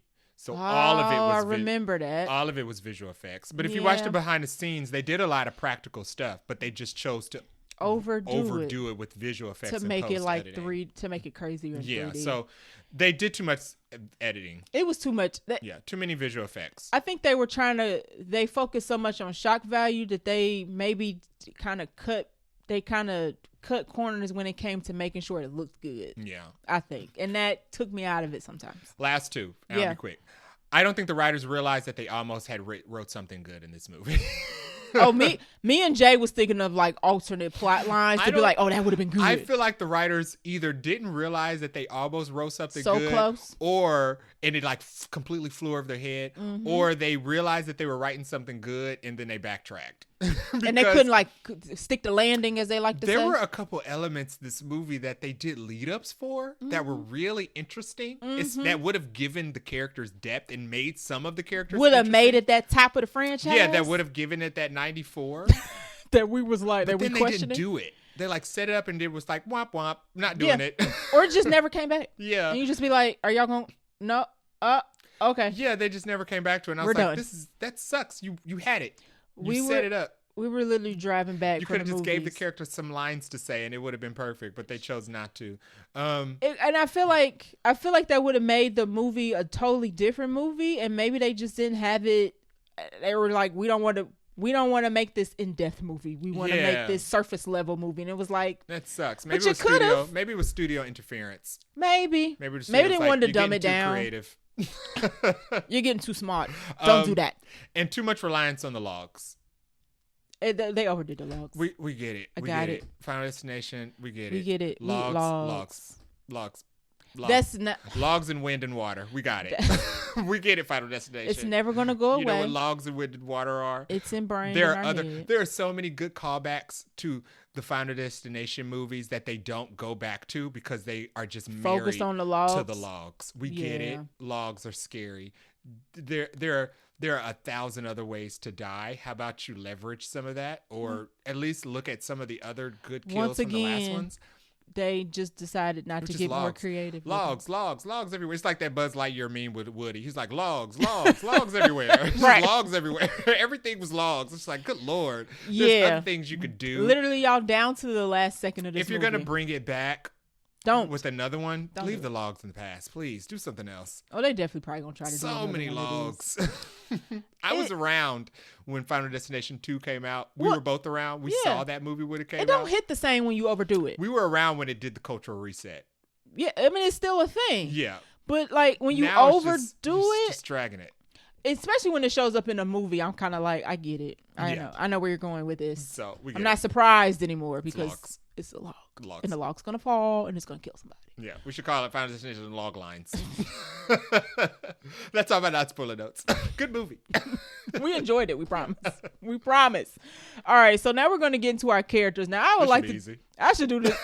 Right. I want to do this a little differently. Let's talk about the character, give a little whatever of them, and then talk about how they died. You're right, because there's not a lot here. There's not. To extrapolate from these characters. Cheese. This is probably my favorite character segment. Okay. There's not a lot here. Actually, so let's do the brother and sister last. If we're going to do it that way. Because I feel like if we talk about them first and we talk about how they... Spoiler alert. No, Everybody we can do the ending. Okay. Yeah. That's fine. We Should can talk I about say? it first. Because it's going to be hard to not talk about her. She's the main character. Okay, you're right. I'm trying to do this real simple because these characters don't. No, we ain't got to overthink this. No depth. So let's start off at the top. Stephanie Reyes is our main character. She is the one who has the premonition. I don't even know if we see her in the trailer, do we? I don't know. It don't matter. We do. Okay. So she is the one who we follow along the most. The movie kicks off with her having a nightmare. Mm-hmm. The nightmare is basically a premonition from the 1968, the 1960s. Roaring 20s. The roaring 60s. So she is the one who gathers her family together because she is kind of like, I'm having this premonition. The premonition comes from is focused on her grandmother, who Iris. She hasn't met. No, yeah. She has not met. So she has not met this grandmother who is in this premonition. She's got her family together because the premonition is giving her nightmares and destroying her life. Yeah. She can't get no sleep. She's flunking out of school. So the disaster, I guess we can just talk about the disaster. Yes. The first thing we see. The disaster is that Iris and her husband go to like this knockoff Space Needle-esque restaurant. Yes, that looks like it's from the Jetsons. Yes. But we're in the 60s. I leaned over the show. I was like, it feels like we're in the Fantastic Four universe of the MCU a little bit. And because it doesn't look like it belongs in the 60s. The CGI was terrible because it got the tower in the Fantastic Four and it got the rest of the town in the 60s. All of the tower, like regular 60s. All of the opening was CGI. It looked terrible. Yeah, the tower was CGI. When they went out to the deck to look out on the city, all of it, the sun was CGI. Terrible. All of it was visual. The lighting effects. Was bad. The pennies. They was too shiny. But that's fine. Anywho, go ahead. It didn't take away from it. We just noticed. It just looked obviously bad. She had a vision. Iris saved everybody from a tower collapse. Yes. The restaurant was poorly built because it didn't belong in the 60s. Nope. It belonged in the Fantastic Four timeline. She saved a bunch of people from dying horribly in the tower collapse. That's the vision that Stephanie keeps seeing. Right. And the vision, the movie opens with the whole vision playing out. So you think that this whole thing has happened, but turns out it's actually a vision that did not happen. Right. Iris, the grandmother, stopped it. Stephanie is reliving this vision because somehow it went from Iris, the grandmother, skipped her mother, and now Stephanie has it. I had an issue with that originally, but then I thought that I remembered because we've seen all the Final Destination movies. Yeah. They never explain where the vision comes from. No, they didn't. And they don't hear. Fine. We don't hear. Fine. There's no backstory. No, nothing new. No idea how the vision skipped a generation. But anywho, Stephanie having it. Right. And she's trying to get her family together. And she meets up with the grandmother, who we'll get to when we talk about everybody else. Oh, wait. For a second. There's a what-off line where the grandmother's like, I don't know, maybe you got it for my cancer. I feel like we should address that. It's just like, so does she have genetic markers for cancer? You didn't hear her say that? When she asked the grandma, she was like, why am I seeing it? And the grandma's like, I don't know. Maybe you got it passed down from my cancer. And I was like, but that would mean she has cancer. Right. She's gonna have cancer. Because when we get to grandma has evaded death for all these years. And we will get to how ridiculous that is. Because now she has cancer. So death was like, I'm just going to take you slow. Long game. Insurance. Get her in a long game, as it does everything else. Like, I'm busy. Go ahead, do what you gonna do. I gotta kill these other people over here. So Stephanie gets the family together after she meets up with the grandmother to be like, hey, grandma gave me this book. The death is following the path of all the people who survived the tower that were supposed to die. Yes. And it's taken all these years to kill all these families off because they weren't supposed to be alive. And now it's at our family. This is where the bloodlines comes from. And that's our new piece of lore for this movie. Exactly. That death is following the generation. The bloodline, essentially. All the way down to, I guess, the babies. We don't get that specific. They're not supposed to be there. Yeah. So Death been busy killing all these families off, and now it has arrived at Stephanie and her family. Death was going to kill Iris pregnant. Yeah. And was going to kill the little boy in the tower who we'll get to later. So exactly. Death has no age range. You were right. You were right about that. Death was going to take everybody out. And Death is now mad because Iris saved all them people. So it's been taking this sweet, precious time killing off all these families. Yeah. So Stephanie, after she gets everybody together, of course, they don't believe her. We do the whole trope of like, the naysayers. Stephanie's grandma's crazy. Stephanie goes meets to grandma. And now Stephanie's crazy because grandma's craziness rubbed off on her. Exactly. She's got the itches and the scratches of the crazies now. So she tries to save everybody. People don't believe her. And then this is how how we kick off. Everybody start dying one by one by one. Mm-hmm. So, spoiler alert, everybody gets it. It's a Final Destination movie. Name one where they... Well, you're right. Yeah, 2. So that's the only one. This movie sticks... Maybe 2 stands above the rest. Maybe. That's the one movie where somebody lives. Extremely different and out of the box. This movie don't. So everybody dies. Right. Stephanie gets it. We'll talk about how Stephanie gets it when we get to the end. But notice Stephanie don't make it. Yeah. Character was fine. She does the typical, I'm not crazy, you're crazy. Please listen to me. And then, the typical, okay, everybody turns around once everybody starts getting whacked off. Yeah. Actress was fine. She was a fine lead. She was a fine lead. Yeah. There we go. That's all I have to say. Yeah, that's it. I mean, these characters don't have a lot of depth. Nope. She has a relationship with a brother that's shallow. Sure. It's brother, sister, they don't get along. Typical brother sister situation. It's not new. She went to college. He tried to call. She was like, I'm busy. Yeah. Things of that nature. Yeah. He's going through high school, so he's like, I need a friend, all that jazz. So yeah. She was good. She served the role. She's as good as the rest of the Final Destination protagonists. Agree. Absolutely. Agree. Yeah. Average. Charlie Reyes Charlie Reyes is Stephanie's brother. Yes. Younger brother. Mm-hmm. Younger brother. So he is the youngest in the bloodline. Correct. So he would be on the list. He is technically last that would go. Yeah. As everybody else goes. Once again. It was fine. Fine. Yeah. He's the typical younger brother. Doesn't, he's upset at the older sister. Doesn't believe her at first either. Then he comes around and then it's like, oh my God, we got to work together to save everybody. Yeah. He gets it as well. And we'll talk about how he gets it because it relates to the end of the movie. Eric Campbell is one of Stephanie's cousin. Mm-hmm. He is the youngest on. So there are 2 branches in this family. Correct. Iris had a son and a daughter. Mm-hmm. She had Howard and she had Darlene. Yes. Howard had his own family with his wife, which includes Bobby, Julia, and Eric. Mm-hmm. Stephanie and Charlie are the only ones on Darlene's side, on the daughter side. Correct. So Eric is the youngest on the uncle side. Howard's side. Yeah, on the Uncle Howard side. Mm-hmm. Mm-hmm. Yeah. Mm-hmm. Mm-hmm. He was cool. I liked him the best out of the family because he was the funniest and he seemed like the one that wasn't an idiot. He had some common sense to him. And he had a natural suspicion and he was naturally scared. Everybody else in the movie, he was the only one in the family who was scared about dying. He was like concerned. He was actually concerned like, wait a minute. He didn't want to die. He read Iris's book. He did. I don't when know. Nobody was looking. Don't know when he read Iris's book and took it seriously. To do that? He was next up at one point and they were like, well, you have to stay in the house because it's safer. And you would think that, but he was like, nah, I read Granny's book and she listed all the ways you can die in the house and I don't want to be here. He was like, myself. 1,000 of them is in the house. And I liked him.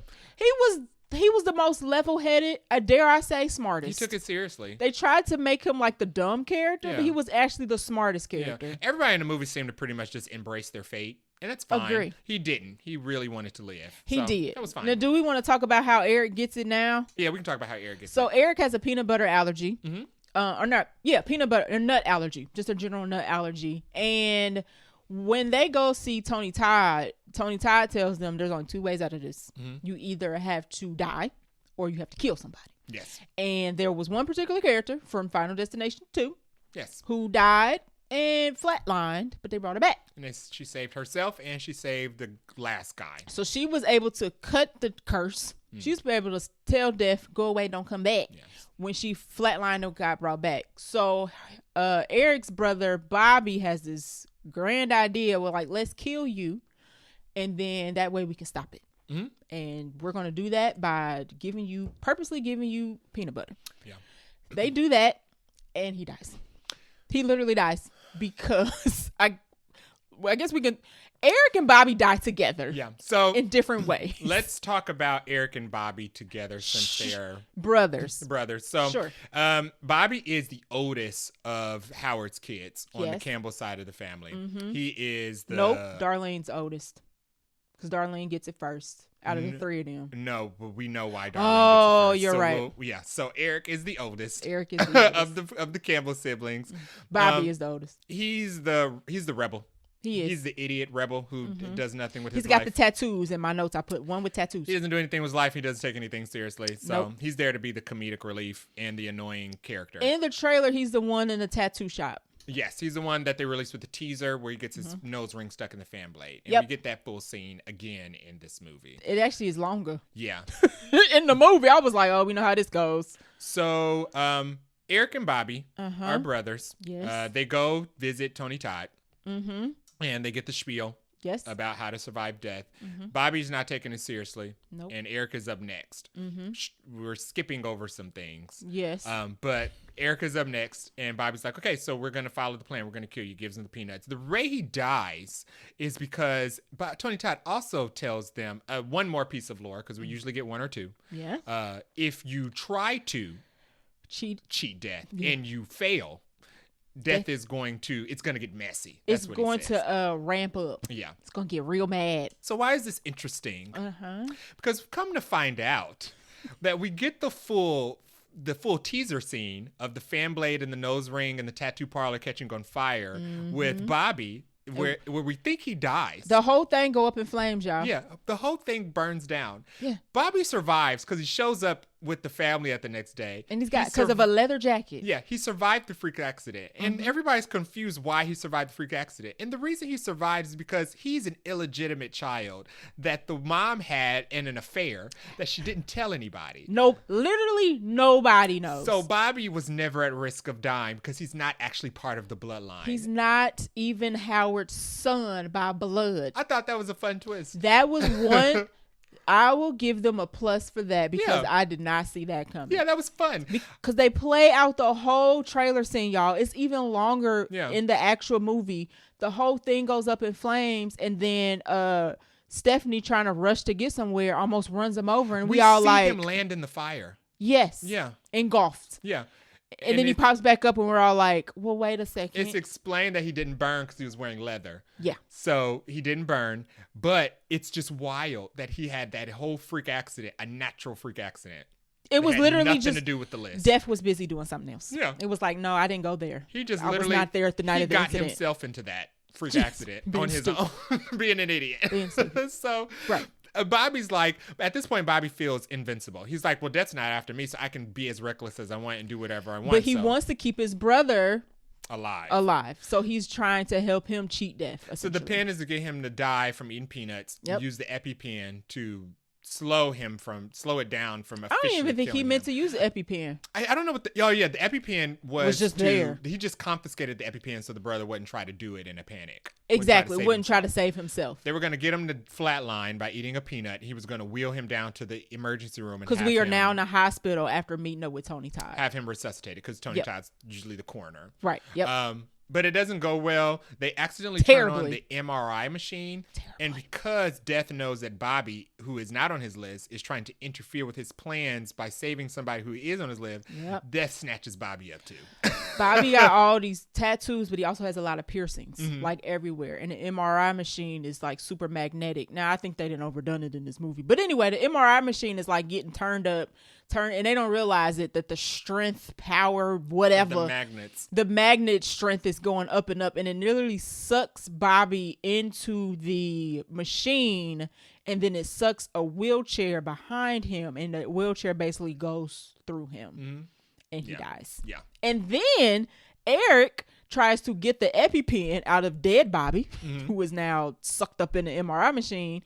And he does. He gets the EpiPen, sticks himself with it, and we're like, okay, Erik actually gonna make it. Like, Erik, somehow this is all worked out. But earlier, maybe 5 minutes prior in the scene, they were trying to get the peanut butter cups out of the vending machine, and one of the springs popped. And the spring is now metal, right? The MRI machine is sucking the metal spring out of the vending machine and pops Erik in the face, and it like swirls into his forehead. And now Erik and Bobby are dead. Yeah, they're both dead together. They died literally 20 seconds apart. Yeah. Because Death was like, I ain't got time for this. That was probably the best setup. For sure. Yeah. That was the longest setup for sure. But it was the best setup. Absolutely. It was, because they go get the peanut butter cups. The vending machines are heavy, right? And it don't come out. So they like trying to tip the vending machine over. And I'm like, oh, snap. Erik about to get smashed by the vending machine. Nope. And then there's other scenes where they're in the MRI room and you're like, okay, this is it. Nope. This is it. Nope. And actually, it's pretty good. Yeah, they do that in all Final Destination movies where they set up a bunch of stuff. Yeah. And I feel like Death is just setting up backup plans just in case you like avoid one thing. This is going to get you by the backup. I'm going to trip you over here. Don't worry about it. Good setup. That was a good setup. Scene. The double death scene, pretty that was probably good. my favorite death in the movie. Agree. Yeah, by absolutely. By far. Next we have Darlene Campbell, who is Stephanie and Charlie's estranged daughter.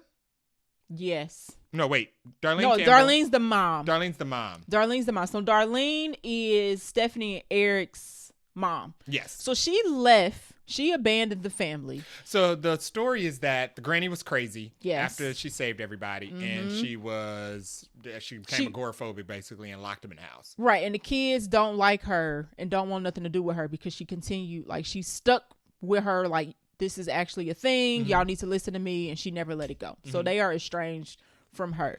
But Darlene, when she has Stephanie and Charlie, starts to kind of act the same way. She's kind of like, I saw that I was turning into my mom and I had to go. So she leaves. The kids not happy. Well, Charlie actually don't care. Dad cares. We don't care about Dad in this movie. He's just kind of a throwaway character. Yeah, Dad's not on the list. So. And Dad's not in the bloodline. Not part of the bloodline. He's just there. It's taking up space. Yeah. And then Stephanie is not happy that mom left. Right. So when Darlene comes back, it's the whole like, I did it because I had to. I love you. I think about you every day. Blah, blah, blah, blah, blah, blah. At the end of the movie, we get our trio, which is Stephanie, Eric, and mom, Darlene. Darlene is next on the list because Howard's and that whole line is gone. So the way death works is instead of working from oldest to youngest in the family, goes down the chain. Goes down separate branches. The generational chain, I guess, versus, like you said, back and forth back. So that was kind of kooky. So once we got the Campbell line down, and we actually got one more person we didn't get to yet, but we'll get to her because she also a throwaway character. Yeah. Darlene is next. So they try to drive out to Iris's shed or whatever, which we'll also get to later. We get to Iris's shed at the end of the movie. And the key that what they're trying to do is get mom into the shed, and mom is just like, okay, I'm just going to live my life out the way my mom lived her life out in this bunker. That way, if I don't die, y'all don't die. Right. Like that was the plan. As long as Iris was alive, death was like stuck. It couldn't continue down the line. So Darlene was like, well, bump it. Now that mom dead, Howard's dead. Right. Let me live as long as possible to save my kids. It don't work. She get burnt to a crisp, and then she come back. And I was like, oh, she actually survived. And then like a light? Smashed with like a light. She gets smashed with like a light pole. Yeah. It's very anticlimactic, to be very honest. And you kind of like know it's coming because they stare at her for too long. Yeah. And it's like, okay, where's the bear? The chainsaw. what's gonna come flying the from alien, the side of the chainsaw, something. And a light drops from the sky. And a light, her. Exactly. Like, I don't think that would crush a person like that. I don't know. But anyway, Darlene dies, and we move on. So I want to stop on Darlene. Okay. Wow. Darlene was a little disappointing. Actually, Darlene you know what? I'll save this for my likes and dislikes. Okay, fair enough. She dies, by the way, if you were curious. Next is Julia. Julia is the super throwaway. Is the daughter on the Campbell side. She's a super throwaway. They barely give her 2 lines in the movie. She's just there to be rude to Stephanie. Get thrown into a trash compactor. She's super rude, and she is the one who, because after after Bobby comes back from surviving the fire, and everybody's trying to figure out like how did he die? Nobody's really paying attention to the fact that Julia is technically next. Yeah. So she is super like, I don't believe you. I'm about to go for my run. Because Bobby, at that point, Bobby didn't die, and they didn't know that he wasn't actually their brother, related to them. Right. So the secret hadn't been revealed. So everybody's focused on how is Bobby still alive. She must not know what Stephanie must not know what she's talking about because like he ain't dead. He's perfectly fine. Little do is anybody paying attention to poor old Julia. Julia gets axed by getting chopped into a trash. I really compactor. like this scene. So in this scene, after Bobby survives and Stephanie and Charlie run into him on the street, he's just being reckless, walking down the street to the house. And Stephanie's just spotting all of these different dangerous things that could happen to him. Right. She notices that there is a buzzsaw propped on a tree. There's a guy leaf blowing in a lawn behind the tree. There's some kids playing soccer. And she's like, you got to stay away from all these things. He's like, what's going to happen? She's like, you don't know, the leaf blower could blow leaves in the kids' faces. They could kick the ball. And then the buzzsaw could come down. The ball could hit you in the face. And you could die. And that's exactly what happens to Julia. Literally. While they're not paying attention. They have their backs turned. I thought that was cool because I was like, cool. Instead of, sometimes in the Final Destination movies, they'll give them multiple premonitions or something. Yeah. Or they'll give them signs. I thought it was cool that she had an intuition that literally gave her a play-by-play of what was going to happen. She was piecing it together and not realizing it until after it happened. And it was like, oh, that's kind of cool. Like, she can, like, she don't know exactly all of it, but if she, like, says it out loud, it comes to her. Yeah. And we don't do that again. Anymore in the film. Ever. So that was disappointing, but I did like the one time it happened, it was cool. I did like the fact that what she said happened came true. Literally. Yeah. And I like the fact that it happened in the background of the characters when they wasn't paying attention, and it was kind of like, oh, snap. Yeah. Y'all don't realize the exact same thing that she just said literally just happened. So Julia gets crushed in a trash compactor. She was barely a character before, so her death is so cheesy. She was super forgotten about after the fact. So.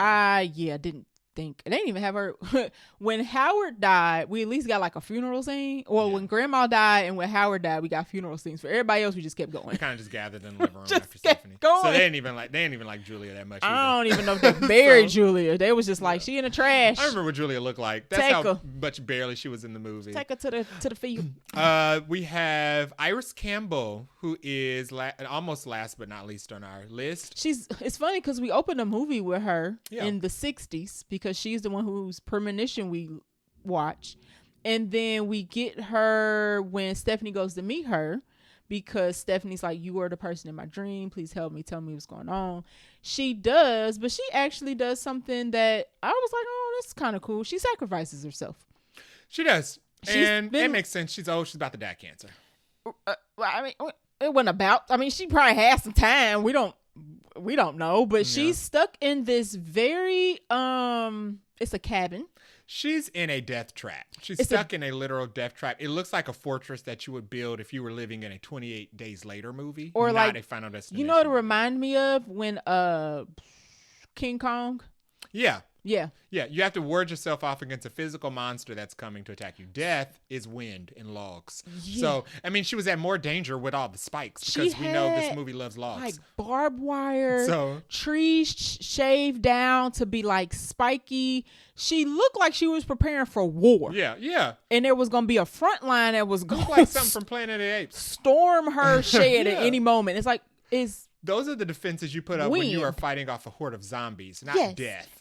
So zombies. It was weird. It looked like she had a zombie fort. It made zero sense that she had safety in that death fortress. She should have been in a padded room. Yeah. By herself. Especially when she was like, I can't step outside the threshold of my door because death is waiting for me. Yeah, because the way you set up the outside of the threshold of your door, I could bet death is waiting for me. It didn't make any sense that death didn't just kill her in her house. It didn't make any sense why she didn't put herself in a padded room like Clear, you pointed out. She had a stove. She had plants. She had knives. Death was about to kill her in the house when Stephanie showed up. So it didn't make sense that death couldn't get to her. And it made it was extra stupid at the end of the movie when they're like, the best place we can get you to is the house that our grandmother was at, that she died in the beginning as soon as I went to go meet her for the first time because death could make it in there. So where are we going?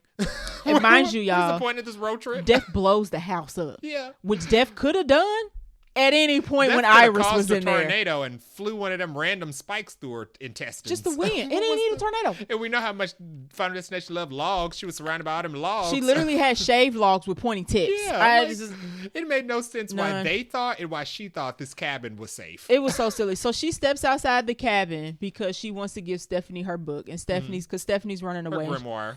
And she's like, Stephanie, please take this book. And Stephanie's like, no. She's like, I'm gonna make sure you get this book. So she steps across the threshold, and Death was like, finally, you're outside. Welcome. Yeah. And like takes a log or some sort. It takes a pole? It takes the weather pointer thing on the top of her house. And it tips off the tip of a fire extinguisher that fell because Stephanie visited, and it wouldn't have failed if she didn't bang on the doors. And it failed. And it blew through her face. Okay. Yeah. So Grandma gets it in the face.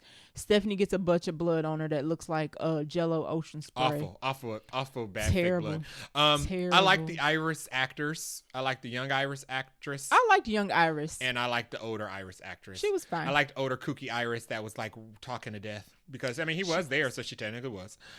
Yeah. I liked how she could spot when death was trying to initiate a Did setup. she like do that all day? Probably. Okay. You would have to. Yeah. Yeah. So it seems like it drove her nuts. I ain't got time for that. It was an extension of the original Final Destination movie. Yeah. When Alex put himself in that shed that he tried to booby trap and he was talking to death.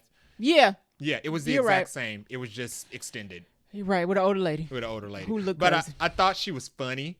I liked the younger actress. I thought she was good. I enjoyed young Iris. Her. We got a good time nice. with her. She was trying to make the best of her date. They didn't have a lot of money. Right. And they were trying to make the best out of the situation at the restaurant. And she was very nice and humble about everything. She was nervous. trying to help them people out. She was nervous about being pregnant. I thought that was cute. She was very human. She got her magical Negro moment with the singer lady. So it's funny because Tony Todd's character and his character's mother are both magical Negroes, two Final Destination Yeah, let's talk about that next. Interesting. So Tony Todd reprises his role in this as the mentor. Yes. Wes Morpheus. Yes. Essentially, this is his last role, and they basically go to him and are just kind of like, turns out the little young black boy at the beginning that is the son of one of the singers at the restaurant that Iris and her man are at. He survived. Well, she saves everybody, but he is the little kid that was originally there. So He was supposed to die. He was supposed to die. When Iris saved everybody, Tony Todd was in that mix, and he is at a point where when they come to him, he's like, everybody come to me every time y'all get into something. I tell y'all the same advice. Y'all don't listen. Y'all all die, and guess what? It's about to be my time too. So I'm assuming Tony Todd's mother just died of old age. I'm assuming. Because it doesn't make sense if death works through bloodlines, how it didn't get to Tony Todd. Well, because he's a separate... How Iris being alive stopped it from getting to Tony Todd and his mother. Because he implied... the way he says it is the reason why he's alive is because she's been alive. But it's like, but y'all not the same blood. Families. So what happened to his mom? Did his mom die in a freak accident and it just didn't finish that bloodline? Because he also implies that he is sick too. Right. It gave him Iris's disease. They had the same disease. Right. So it was just weird that we're not supposed to ask that question. He's not part of the bloodline, but Iris's being alive is what kept him alive. Because the whole thing, a point of the movie is Death's been working through all these bloodlines. Yeah, how would he still be alive? Yeah, so I'm gonna assume that maybe and in the premonition his mom dies before he does and before Iris does, so that would mean that it should pick up his bloodline first because the mom died before him and Iris in the premonition. So it was very weird that Iris being alive kept Tony Todd alive. Yeah, that didn't make any sense. That didn't make no sense at all. It works. If it goes from family to family, it should have already hit Tony Todd's family. It would have made more sense, I guess, if people died in the order in which... That's what they should have went by instead of going down branches. Yeah, and because... they messed up with the branches. They did. Because if they did it in the order in which people died in the premonition, then it would have been right. Because he died and then she died. She died first, technically. Okay. Because she got spiked, and I guess the impact killed him. Killed the little boy. Yeah. Okay. Yeah. But anywho, Tony Todd is kind of like, I've had it. Good luck to y'all. Yeah. I've given y'all all the advice, and I'm just about to live out the rest of my days in peace. And he literally retires. This felt like his shortest scene. I'm not sure if it was. This felt like his shortest scene in the franchise. It did feel pretty short. But it was a fine send-off.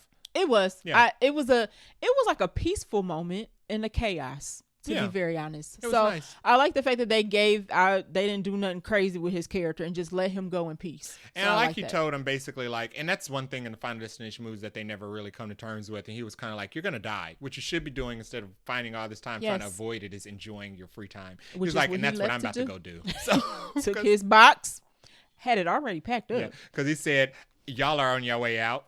I don't have faith in you. So I know as soon as you're done, he's coming for me. So I'm going to go enjoy my life. Don't bring that hot mess to work. Right. Where my workplace is. And don't follow me. Yeah. Goodbye. I thought that was great. And that was all we see of him. I think he was literally just waiting for them to show up so he could retire. Probably. So he could have his final conversation and leave. He did. And it was a perfect, I feel like that scene was perfect. Yeah. Perfect for him. All right. Likes and dislikes. I really, really, really disliked. I don't have very many likes. I enjoyed this movie. Yeah. There's, like you said, there's nothing to really be like controversial about.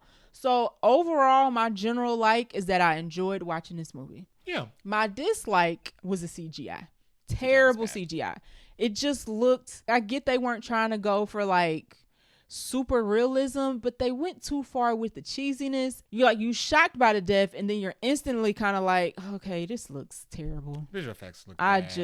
So that really, the dislike took me out. I mean, the dislike. That was a dislike because it kind of took me out of the shock and awe of the death. That was everybody's big complaint about Final Destination 4 is that they because it was 3D. Right. Everything was heavily relied on the visual effects. I didn't like that. And I won't even say I have some nitpicks that you were probably going to hit. So I'm just going to piggyback off of that. Some of the writing could have been a little tight. There are other ways they could have went with this movie to make it better. Yeah. That's what I'll say. Yeah. I'm just gonna cry. Jay about to hit it. So I'm just gonna let Jay hit it, and I'm gonna be like, yep. So go ahead. Main likes about this movie. I liked the movie. Okay. It was fine. I enjoyed the movie. I didn't have. Like I said, there was nothing to be divided about. There was any dings I have are because of missed opportunities, not because the movie did anything bad. I was looking forward to this movie, and I enjoyed this movie. So kudos for that.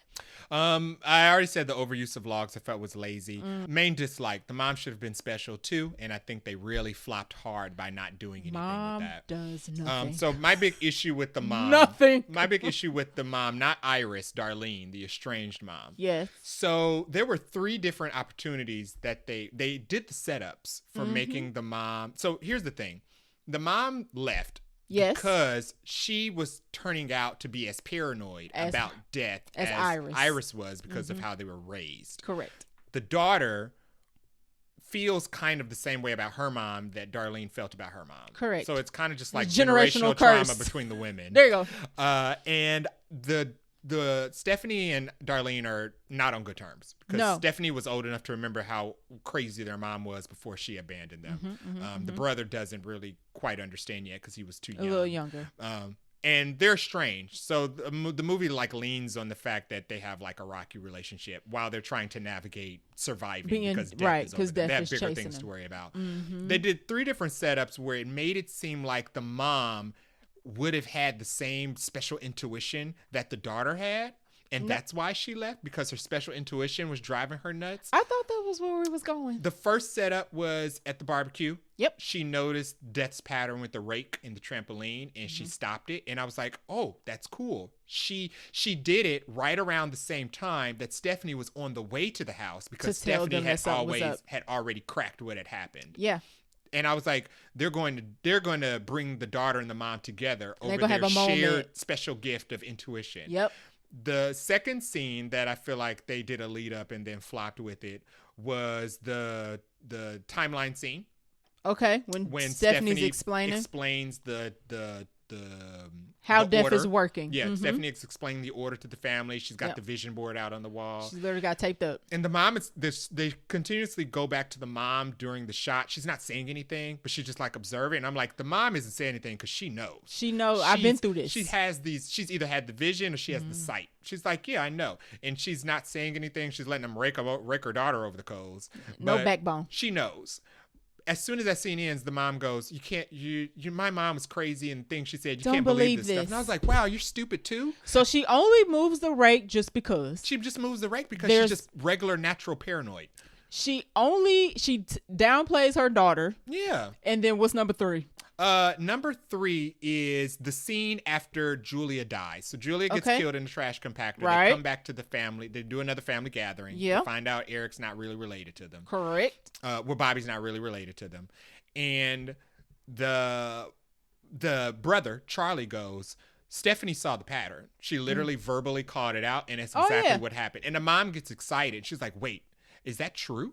And Stephanie's like, yeah, that's true. And I'm like, this is it. The mom's going to be like, I saw She's the pattern finally at the gonna barbecue. come clean. I saw the pattern at the barbecue. I see the pattern all the time. We're going to bond over the fact that we both see the pattern. And now we both know that Iris wasn't crazy and this is real. Right. And they didn't do anything with that. You know the what? mom never elaborated on that. They never have a come to Jesus moment and realize that grandma was actually not crazy. No, they never. She just dies. Yeah, they never have a moment where they're like, you know what, we really should listen to Iris. They do the scene No setups. justice for Iris. They do the scene setups and the dialogue setups for Darlene so much in this movie, and it does nothing.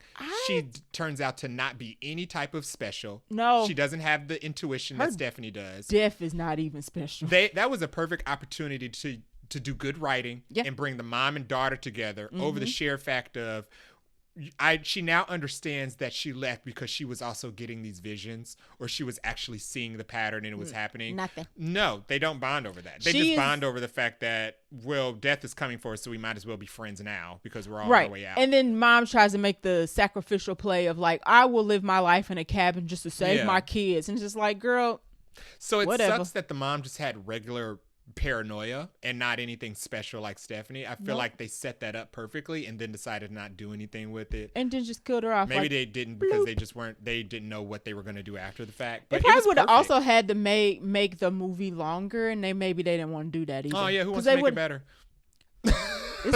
We are also talking about WB here. I mean, it's Final Destination, so I'm not, I mean, you know, they had it was there. It was there. It was there. They didn't do it. The fork was in the road, and they said easy. That was my main dislike, is that they wasted Darlene. Oh, there was a good opportunity to use the mom. I feel like they wasted Darlene, and as a byproduct, they wasted Stephanie. And they wasted Iris. And there was a moment where the three of those women could have had like a generational trauma moment where we're like, we've all had these visions, we've been plagued, and now we all know that we were right. Yes. And everybody else thought I was crazy. They thought the mom was crazy. Now they think Stephanie's crazy. Right. And they did nothing with that in the whole movie. Iris gets picked off in like the first 20 minutes. Yeah. They did nothing with the fact that all these women have been plagued with being called crazy, but they were right. Luckily, she got, at least Iris got a funeral. Yeah. She was the only I don't think everybody else did. Yeah, so that sucked. So the OG got the funeral, and everybody else was just like, well, we never came to terms that she wasn't actually crazy. You didn't list him, but Howard was the son. He died by getting his face chopped off with a lawnmower. But I mean, none of these characters were anything. So he was a throwaway character. He was barely in the movie. He died first. Right. And I guess to run his death round real quick, they break a glass. There's a trailer scene. That falls into the ice, and then somebody spills their drink with the ice in the glass, with the glass in the ice. He steps on it, does a little owie, and then he slips, and somehow the water hose turns on the lawnmower. Something the knocks lawnmower over, lands on his face and chops his face off. Yeah, so it was a nice build up, but we had kind of seen it in the trailer, so we kind of already knew where it was going. Yeah. So it's kind of like the one death that was real that they gave away in the trailer, because Bobby's death wasn't. Right. So exactly. Nice twist though. All right, let's talk about the ending. Are you ready for the ending? So the ending, you want me to do the ending? Or? Yeah, go ahead. All right, so the ending, we are down to Stephanie, Charlie, and Darlene. They are on their way to the cabin because for some stupid reason they think the cabin is safe. The booby trap cabin. They don't even make it in. Nope. Darlene dies quickly. She get burned up. Stephanie does the Final Destination 2 thing, which I caught was a setup. That was not intentional. So in Final Destination 2, the main girl drove herself into the lake and drowned. It wasn't death, didn't have anything to do with that. She actually defied death by killing herself because she wasn't next. So the main girl killed herself. Yeah. And this, Stephanie gets blown into the lake.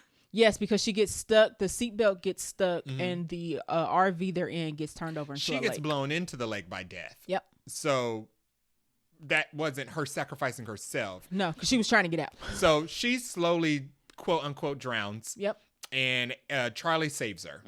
And they have, because he resuscitated her and gave her CPR, she came back to life. Yep. So the chain has been broken, just like in Final Destination 2. Now, I immediately had a suspicion because I was like... Now we already know. I was like, the reason she drowns because death put her in that water. And it's too much movie left. If we know that death will put you in a near-death situation and let you survive to think that you did it yourself. Because it's got time and they got nowhere to I go. was like, death clearly set that up. This is death design. Yeah. You weren't supposed to drown in that lake. Right. So they drive off into the sunset and thinking they all done. So the ending is we're wrapping up. There is a spring formal dance or something. The brother's going to a prom or something. Yeah. That they mentioned one line early in the movie. Mm-hmm.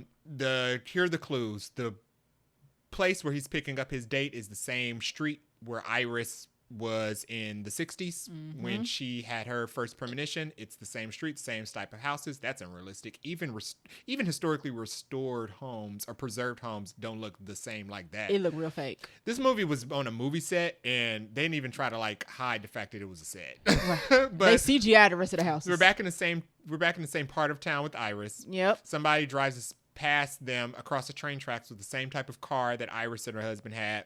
Back in the 60s. Stephanie pins a rose onto her brother's chest. It pokes her just the same as Iris has.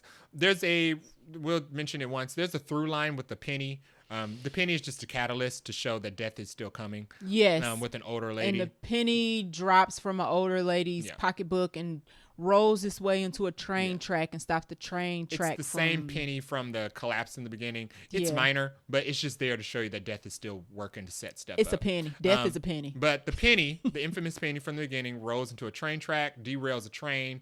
The train, which is carrying logs. Dun, dun, dun. Full of logs. Rides into the street and crushes Stephanie and Charlie and kills them both, because coming to find out, Stephanie didn't actually die. She just passed out. So Charlie didn't resuscitate her. She never died. Woke her up. So the chain wasn't broken. Death was just chilling, waiting for a penny to roll by. Like Death usually does at the end of a Final Destination movie. It lulls into a sense of complacency. Yes. And lets you think you got away with it, and then it catches you off guard. Let you get real comfy, and then comes back as logs. So you think they're going to get crushed by a train, which I thought was cool. It's different. Temporarily, for like a hot second. We've seen people die on a train in this third one, but not crushed by a train. Yeah, so the train like derails and all the cars are like coming apart and they're trying to run from the train. Yeah, but they end up getting killed by jump scare logs. That are on the train. So, boo. Yeah, and that's the end of the movie. It goes to black. Their deaths were boring. It was very much kind of like, Their two deaths were probably the most boring because it was just logs. And it was very bad CGI. Yeah, and it was quick. It was super quick. Yeah. So. Like, we didn't even get to see like the remnants. No. It just fades to black. Yeah. So the end of the movie, everybody dies. Yeah. Everybody dies. As they do. So instead of doing favorite line or scene, let's do favorite death scene. Okay. My favorite death scene was Erik and Bobby. I was going to say the same thing. Yeah. I was going to say I'll go first because it's going to be the same thing. Erik and Bobby. It had the best setup. The MRI machine, and then the fact that you think for a second that Bobby's going to live because he gets the EpiPen and he dies anyway. And the fact that Erik could have. Well, no. Yeah. Erik was the one with the peanut allergy. Yes. So Erik almost lived. Okay, sorry. But the fact that Bobby could have, if he had just minded his business. Bobby literally was not on the list. Stop being reckless. And he died anyway. Yeah. And he died horrifically. You avoided your own freak accident that wasn't orchestrated by death at all, and then decided to play in death's face. Put yourself in path of death. That was stupid. The 2-for-1 combo death scene was great. Was the best. Yeah. Was the best. Any random notes? Yeah, I had a couple random notes. Let me see. Do I have any? I thought the piece of chandelier cracking the floor was ridiculous. Like, how heavy is that one crystal of chandelier? I think we supposed to the glass was as thin as paper or something. That's not good either. So I mean, the place did shut down and not reopen. So we got a Jurassic Park 2 homage. Where the lady is leaning up against the glass, facing the floor. Yep. And we're waiting for something to drop and hit the glass and kill her, just like Sarah in Lost World. Except Sarah lived. Appreciate that. Except Sarah lived because she had her lucky pack. Right. I thought the fortress seemed more dangerous than just being outside in the rest of the world. My note says she lives in a death trap. My note says death ain't a bear. Why? What are these spikes for? Bear, Godzilla, Is death King send Kong. a stampede of wild horses? The cabin made no sense. Wild deer. Like, zero sense. What were these pikes supposed to stop? The wind? She had like a gate. It was like gated up. And I was like, girl, the electricity could kill you. Like, what are you doing? Death is not going to ring your ring light, girl. She was like, put the phone. Here's what at the beginning of the movie, she was like, you got to put your phone and your keys in like this box before she was going to let Stephanie in. And I was like, what is the phone going to do? Death used sunlight from a window through a magnifying glass, and it was about to burn a pot to kill you in the house. And the logs and all your booby traps was not going to stop that. What was the phone going to do? What was the phone going to do? What was the phone going to do?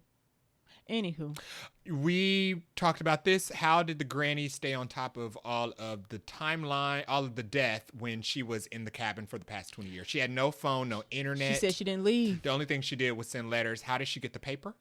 How did she get the obituaries? Are we supposed to assume that all those people never left town? How did she? That's not possible. How did she get in the grimoire? We have all the scribbles of every death scenes from previous Final Destinations that took place. All the deaths. That took place within the 20 years that she's been in this cabin, isolated with no internet or phone. And she got it all noted out. She got this because... And she's a great illustrator. Yeah. Because them pictures is perfect. Yes. But she was in this cabin for 20 years. These movies took place in the last 20 years. But and she got newspaper clippings. You know about the plane crash and the train and the roller coaster. Let me tell you something about this death trap. It don't get internet. That was weird. It was too much. And Amazon ain't coming to deliver nothing out there. Too many leaks of logic for me to be like, this makes sense. That didn't make any sense. No. I thought the family sucked, but that's not unique. All the characters in Final Destination movies Family was trash. The effects aren't good. No. Was Granny a witch? What is this book? Why was it so messy? Like, you don't do nothing. Make the book nicer. This is Chaos Magic Wanda. And who was she going to give it to? She didn't know was going to leave it for whoever, maybe when she was going to die and they were going to come collect her stuff. Okay, I was going to say, now who was going to know she was dead? Thank you. I don't know. Yeah, nobody would have known she died. They did not talk to her. They were isolated. She was isolated and they did not reach out. Yeah, they would have known. Death moved so quick. I mean, this movie took place in the span of 2 days. Pretty much. So death moved so quickly that she would have died. And everybody else would have all died 48 hours later. She died and it was related to death. So you're right. Who was the book? It was by pure chance that Stephanie went out there. Because we don't know. It wasn't by pure chance because she, by chance, got that premonition and we don't know how she got. Yeah, we never know that, though. Yeah. Son's tattoo just says dad. That's stupid. Thought that was dumb. You're tattooing just dad? Are you a dad? Just minor things that they could have just fixed. They've been like, don't say dad, say Howard. You don't say dad, you tattoo Howard, you idiot. Why would you just tattoo dad on your arm? Most people have a dad. Most people have, yes, how you hear. Who are you talking about? You bum. Be specific. You tattoo Howard. I thought that was so stupid. Just little things like that was kind of like, and this is the best of the franchise, y'all, please. Has nobody ever had a tattoo? Give me a break. This movie before? Give me a break. That was so stupid. Oh my God. One of my notes says everyone is stupid. Yeah, everybody was dumb. Everybody was stupid. Yeah, like dangerous. Everybody lacked human suspicion. Right. Like natural suspicion you would have just being a person on Earth. Except Erik. He was the only one. Erik was the only one that has some sense. Right. And why did they think the house was magical? The house was magical? Yeah, they thought the house had special properties that protected the mother, Iris. Oh, I don't know. When they were on their way, they were like, the safest place we can get to, the safe place in the world is house. Well, I think they just meant that because she was able to survive there for so long. It must be built for it tough. That's what I took that as. That they just thought that, well, if one person could stay there for 20 years, somebody else can. Interesting. But the mom wasn't special. She didn't have the sight like Iris or Stephanie, so she wouldn't have actually lasted. Death would have got her quick in the house. Also, everybody's stupid. We found out that the mom wasn't unique in any way. So, dumb. Yeah. So. They're not smart. Yeah. One of my notes, because you covered most of them, was you need straws when you drink something with ice. That's also true. They were drinking the ice. They were drinking drinks made with ice, and then there was glass in the ice, and that was supposed to be like the scary part, right? Somebody's gonna choke on some ice and then die. But you would have a straw with that much ice. I mean, they literally filled the ice up to the brim and then put the drink in. And I was like, you can't drink the juice because you need a straw to get around all that ice. I do you one better. Stop walking around your yard with no shoes on. No shoes. No shoes. You don't know what's in your yard. Poop. You have no idea what's in your yard. And then I know for a fact you're not going to wash your feet before you stick them in your bed sheets, you nasty fool. Not these people. So, exactly. The fact that they were setting up the fact that somebody was going to die because they were going to swallow glass because it looked like ice, I was like, you just use a straw. Use a straw. You would use a straw. Yeah. I'm sorry. I use straws in my own house. I ain't even got to be at a barbecue. Hey. Reusable straw. Yeah, have any more notes? No. Okay, so we ready for our rating? Yes. I'm gonna give it a 4. Really? Okay. Like I said, I enjoy the Final Destination movies. Yes. And the 4 for me would put it in I'm gonna give it 4 Nicole Kidmans. Okay. I guess in the RT language, that would be like a B, which I feel like fits, or like an 80s, which I feel like fits. I feel like a 4 is like an A-. No? Okay. A minus would be a 4.5 for me. Okay. A 5 would be like a plus. A plus. Well, no, you're right. You're right. 4 would be an A minus. So fine. That's fine.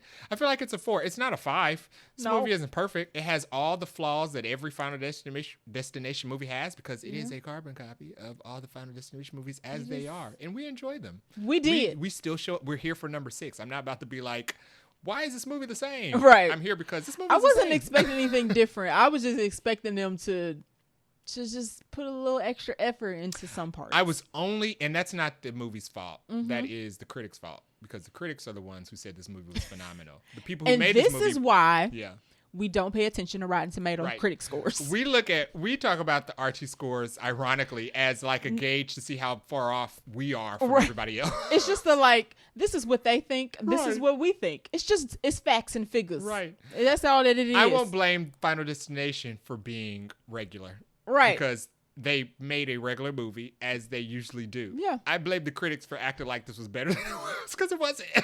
92. I want to know now, who cleared the checks. Because 92 means that over 9 out of 10 critics thought this movie was like great or good. And I just feel like, really? The Mission Impossible RT score is like 81, and the reviews on that are saying that which means this less movie, critics liked it than they did Final Destination. The critiques on that I'm seeing are that the movie leans too heavily on nostalgia, the previous films, and it doesn't do anything new, and it's a little bit messy. And I feel like that could all be applied to this movie, but for some reason it was received better because it's in a Final Destination. That's the best way. Final Destination is being received better than like Mission Impossible, and my brain is like, there's no way. And that's fine. Maybe Mission Impossible is a really bad movie. We haven't seen it yet. We're going to see that next week. I mean, 81's not bad, but it's like critics are telling me that movie is not as good as Final Destination. It just seems like people are acting like this movie is flawless, and it's it's feeling like the movie is flawless. It's not flawless. It's nowhere near. It has flaws, and it's still a good movie. I don't know. I don't know why we're not being honest with ourselves. I don't know. It's interesting. We and enjoy things. Rotten Tomatoes are not like. It's a score, y'all. Yeah, it's a score. Critics are also people, but they are the experts, and I'm trying to figure out why most of these experts think that this movie is better than every other Final Destination. But outside movie. of that, I even looked at Blue Sky where there's less bots, so there's real people. Yeah, and I looked at real people's reviews of this, and real people's thoughts after we saw this movie, and they think this is the best. And they were like, it's the best. They thought the cast was amazing.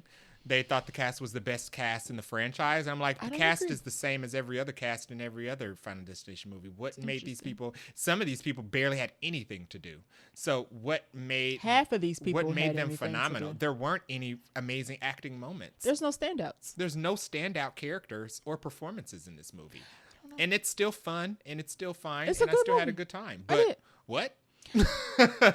I would say I'm giving it a 3.5, which is what I would give every other Final Destination movie. Yeah, I would probably give 5, maybe a 4 because of that ending, and that tells me they thought this whole thing out and were able to loop it in a full circle and be like, oh, that's actually different. Yeah, not this. Yeah. This was like the other 5, other 4 like the other ones. Yeah. So I give it a 4. Shrug is a 3.5. We both feel that it is a good movie. You should go watch it. You absolutely should. If you have seen all the other ones, there is no reason to not watch this movie. Exactly. If this is your entry into Final Destination, sure. Yeah. If this is your beginning, check it out because you don't have to seen the other films to watch this one. Sure. No. I mean, it's a nice to have, but if it's you not are necessary. A fan of Final Destination, I guess you might think this is the best movie since sliced bread, but you also, I feel like if you're a fan of Final Destination, you should just feel like, yeah, this is a good Final Destination movie, like the rest of them, because I'm a fan of Final Destination. Yeah. So, yeah. We like this movie, y'all. We did. I have said nothing but good things about this movie, but I am being honest when it's not bad to say. We critiqued. It's not bad to point out the obvious things. That could have made the movie better. Right. And I'm not asking for peak cinema. Yeah. I'm just asking not to put the main character in a death trap and make me think that person was gonna evade death Yeah. for 20 years in a booby trap house. Yeah, this is a good That's movie. all I'm asking. That's all I'm asking. So, yeah, go watch it. Final Destination 6. More destination. Bloodlines. They're probably gonna make another one. They're absolutely gonna make another one, especially if this movie does well. And I'm interested to see. I'm glad it's gonna be a different cast. Come around to Final Destination 7 and call that repetitive. Okay. Because I think it's recency bias. I think it's been 14 years. Mm-hmm. People have forgotten that these movies are the exact same movie each time. Mm-hmm. So I'm sure 7 will come out sooner. There'll be less of a gap between this one and the next one. They're going to throw that together. And I wonder fast. if people will be like, I wonder if people will switch up and be like, well, this movie just seemed horrible. like the last one. And I just want to be like, did you watch the first one with your eyes closed? What do you mean? Of course it was like the last one. The next one is not going to have nearly the same reception. I call it right now. There's no way. No, I think the next one, unless the next one is super creative. The next one is going to have to be super creative, unusually creative, in order for people not to trash it, because they're going to think this one was so good. Yeah, they're going to think this one was so good that if the next one just does the same thing like it's not going to be good enough. They're going to identify the fact that it's just a repeat. Yeah. Yeah. People are interesting. I am very curious to see if this gets a sequel. It is. And I wonder how people will take the sequel. If they'll feel like, oh, it's just like the last one. Yeah. If you're a listener and you felt like this movie was leagues above the rest of the films, share. Please tell me why. I really am curious to find out why people think this is maybe we missed it. I watched it and paid attention the whole time. Right. And I didn't see why we saw this in XD, so we got to see the bad CGI. And large. And for people that are like, this is the best cast, I didn't see it, but I'm open to hearing what was a scene that won you over with the character? What was the acting moment from the movie that was like, wow, this cast is much better than the last one? I do want to know. I want to know because I'd missed it, so I would like to know so I can look at it again. We ain't missing nothing. I genuinely want to know. Maybe. Mm-hmm. Maybe I missed it. I would like to know what moment I missed that told everybody or that convinced everybody that this cast was the standout cast, because I didn't get it. Okay. It was the stand with cast. It stood with the rest of the cast. It stood in. But I didn't understand why it was a stand out cast, but fine. It's cast with chopped cheese. I'm open to being won over. Ain't nothing against the actors. That is literally the characters. The actors were fine. The characters were Final Decision characters. The actors didn't write the characters. Exactly. They showed up and got paid. Yeah. That's as they were supposed to. I would have. And died. Yeah. All right. So that is it for our Final Destination Bloodlines review. What are we watching next week? Mission Impossible. Mission Impossible. Final Reckoning. Yeah, supposedly. Yeah. It's getting interesting reviews. It's getting mixed reviews. I'm going to say this.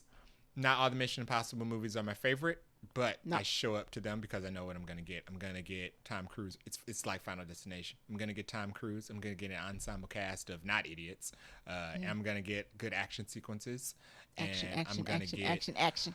Probably a chopped cheese plot, but that's only because the last movie's plot was chopped cheese and they've chosen to build on that. But they put themselves in a corner. And they can't get out of it. And it's the same issue the Fast franchise is having right now. With that they put themselves in a corner with that last movie, making it a 2-part, and part 1 now they got to finish it off. Bad. They got to conclude. So I'm still enthused to see it because I like Mission Impossible movies. They're great action. I'm looking forward to the action pieces. A lot of people said the action in this, like the setup or whatnot, is very good. And that's mostly what I'm here for. I don't know if I really care about the plot. I don't, because I realized in part 1 that the plot was dumb, and I let that go. Oh, part 1. I thought you was gonna say the first one. No, I realized in part 1 that the plot was dumb, and I let that go. It was too convoluted. It was messy. It was bad. It was. They didn't do the AI good. Nah. They didn't do the AI was using the character good. I wasn't scared. Wasn't Carrie Elwes also bad? Was he in this last one? Was it Carrie Elwes? Or no. There was one government official that was quote unquote supposed to be good and turned out to be bad in the end. I don't remember. Maybe it wasn't Carrie Elwes. Maybe it was was he in one of the Mission Impossibles? It was the guy from the he was an actor.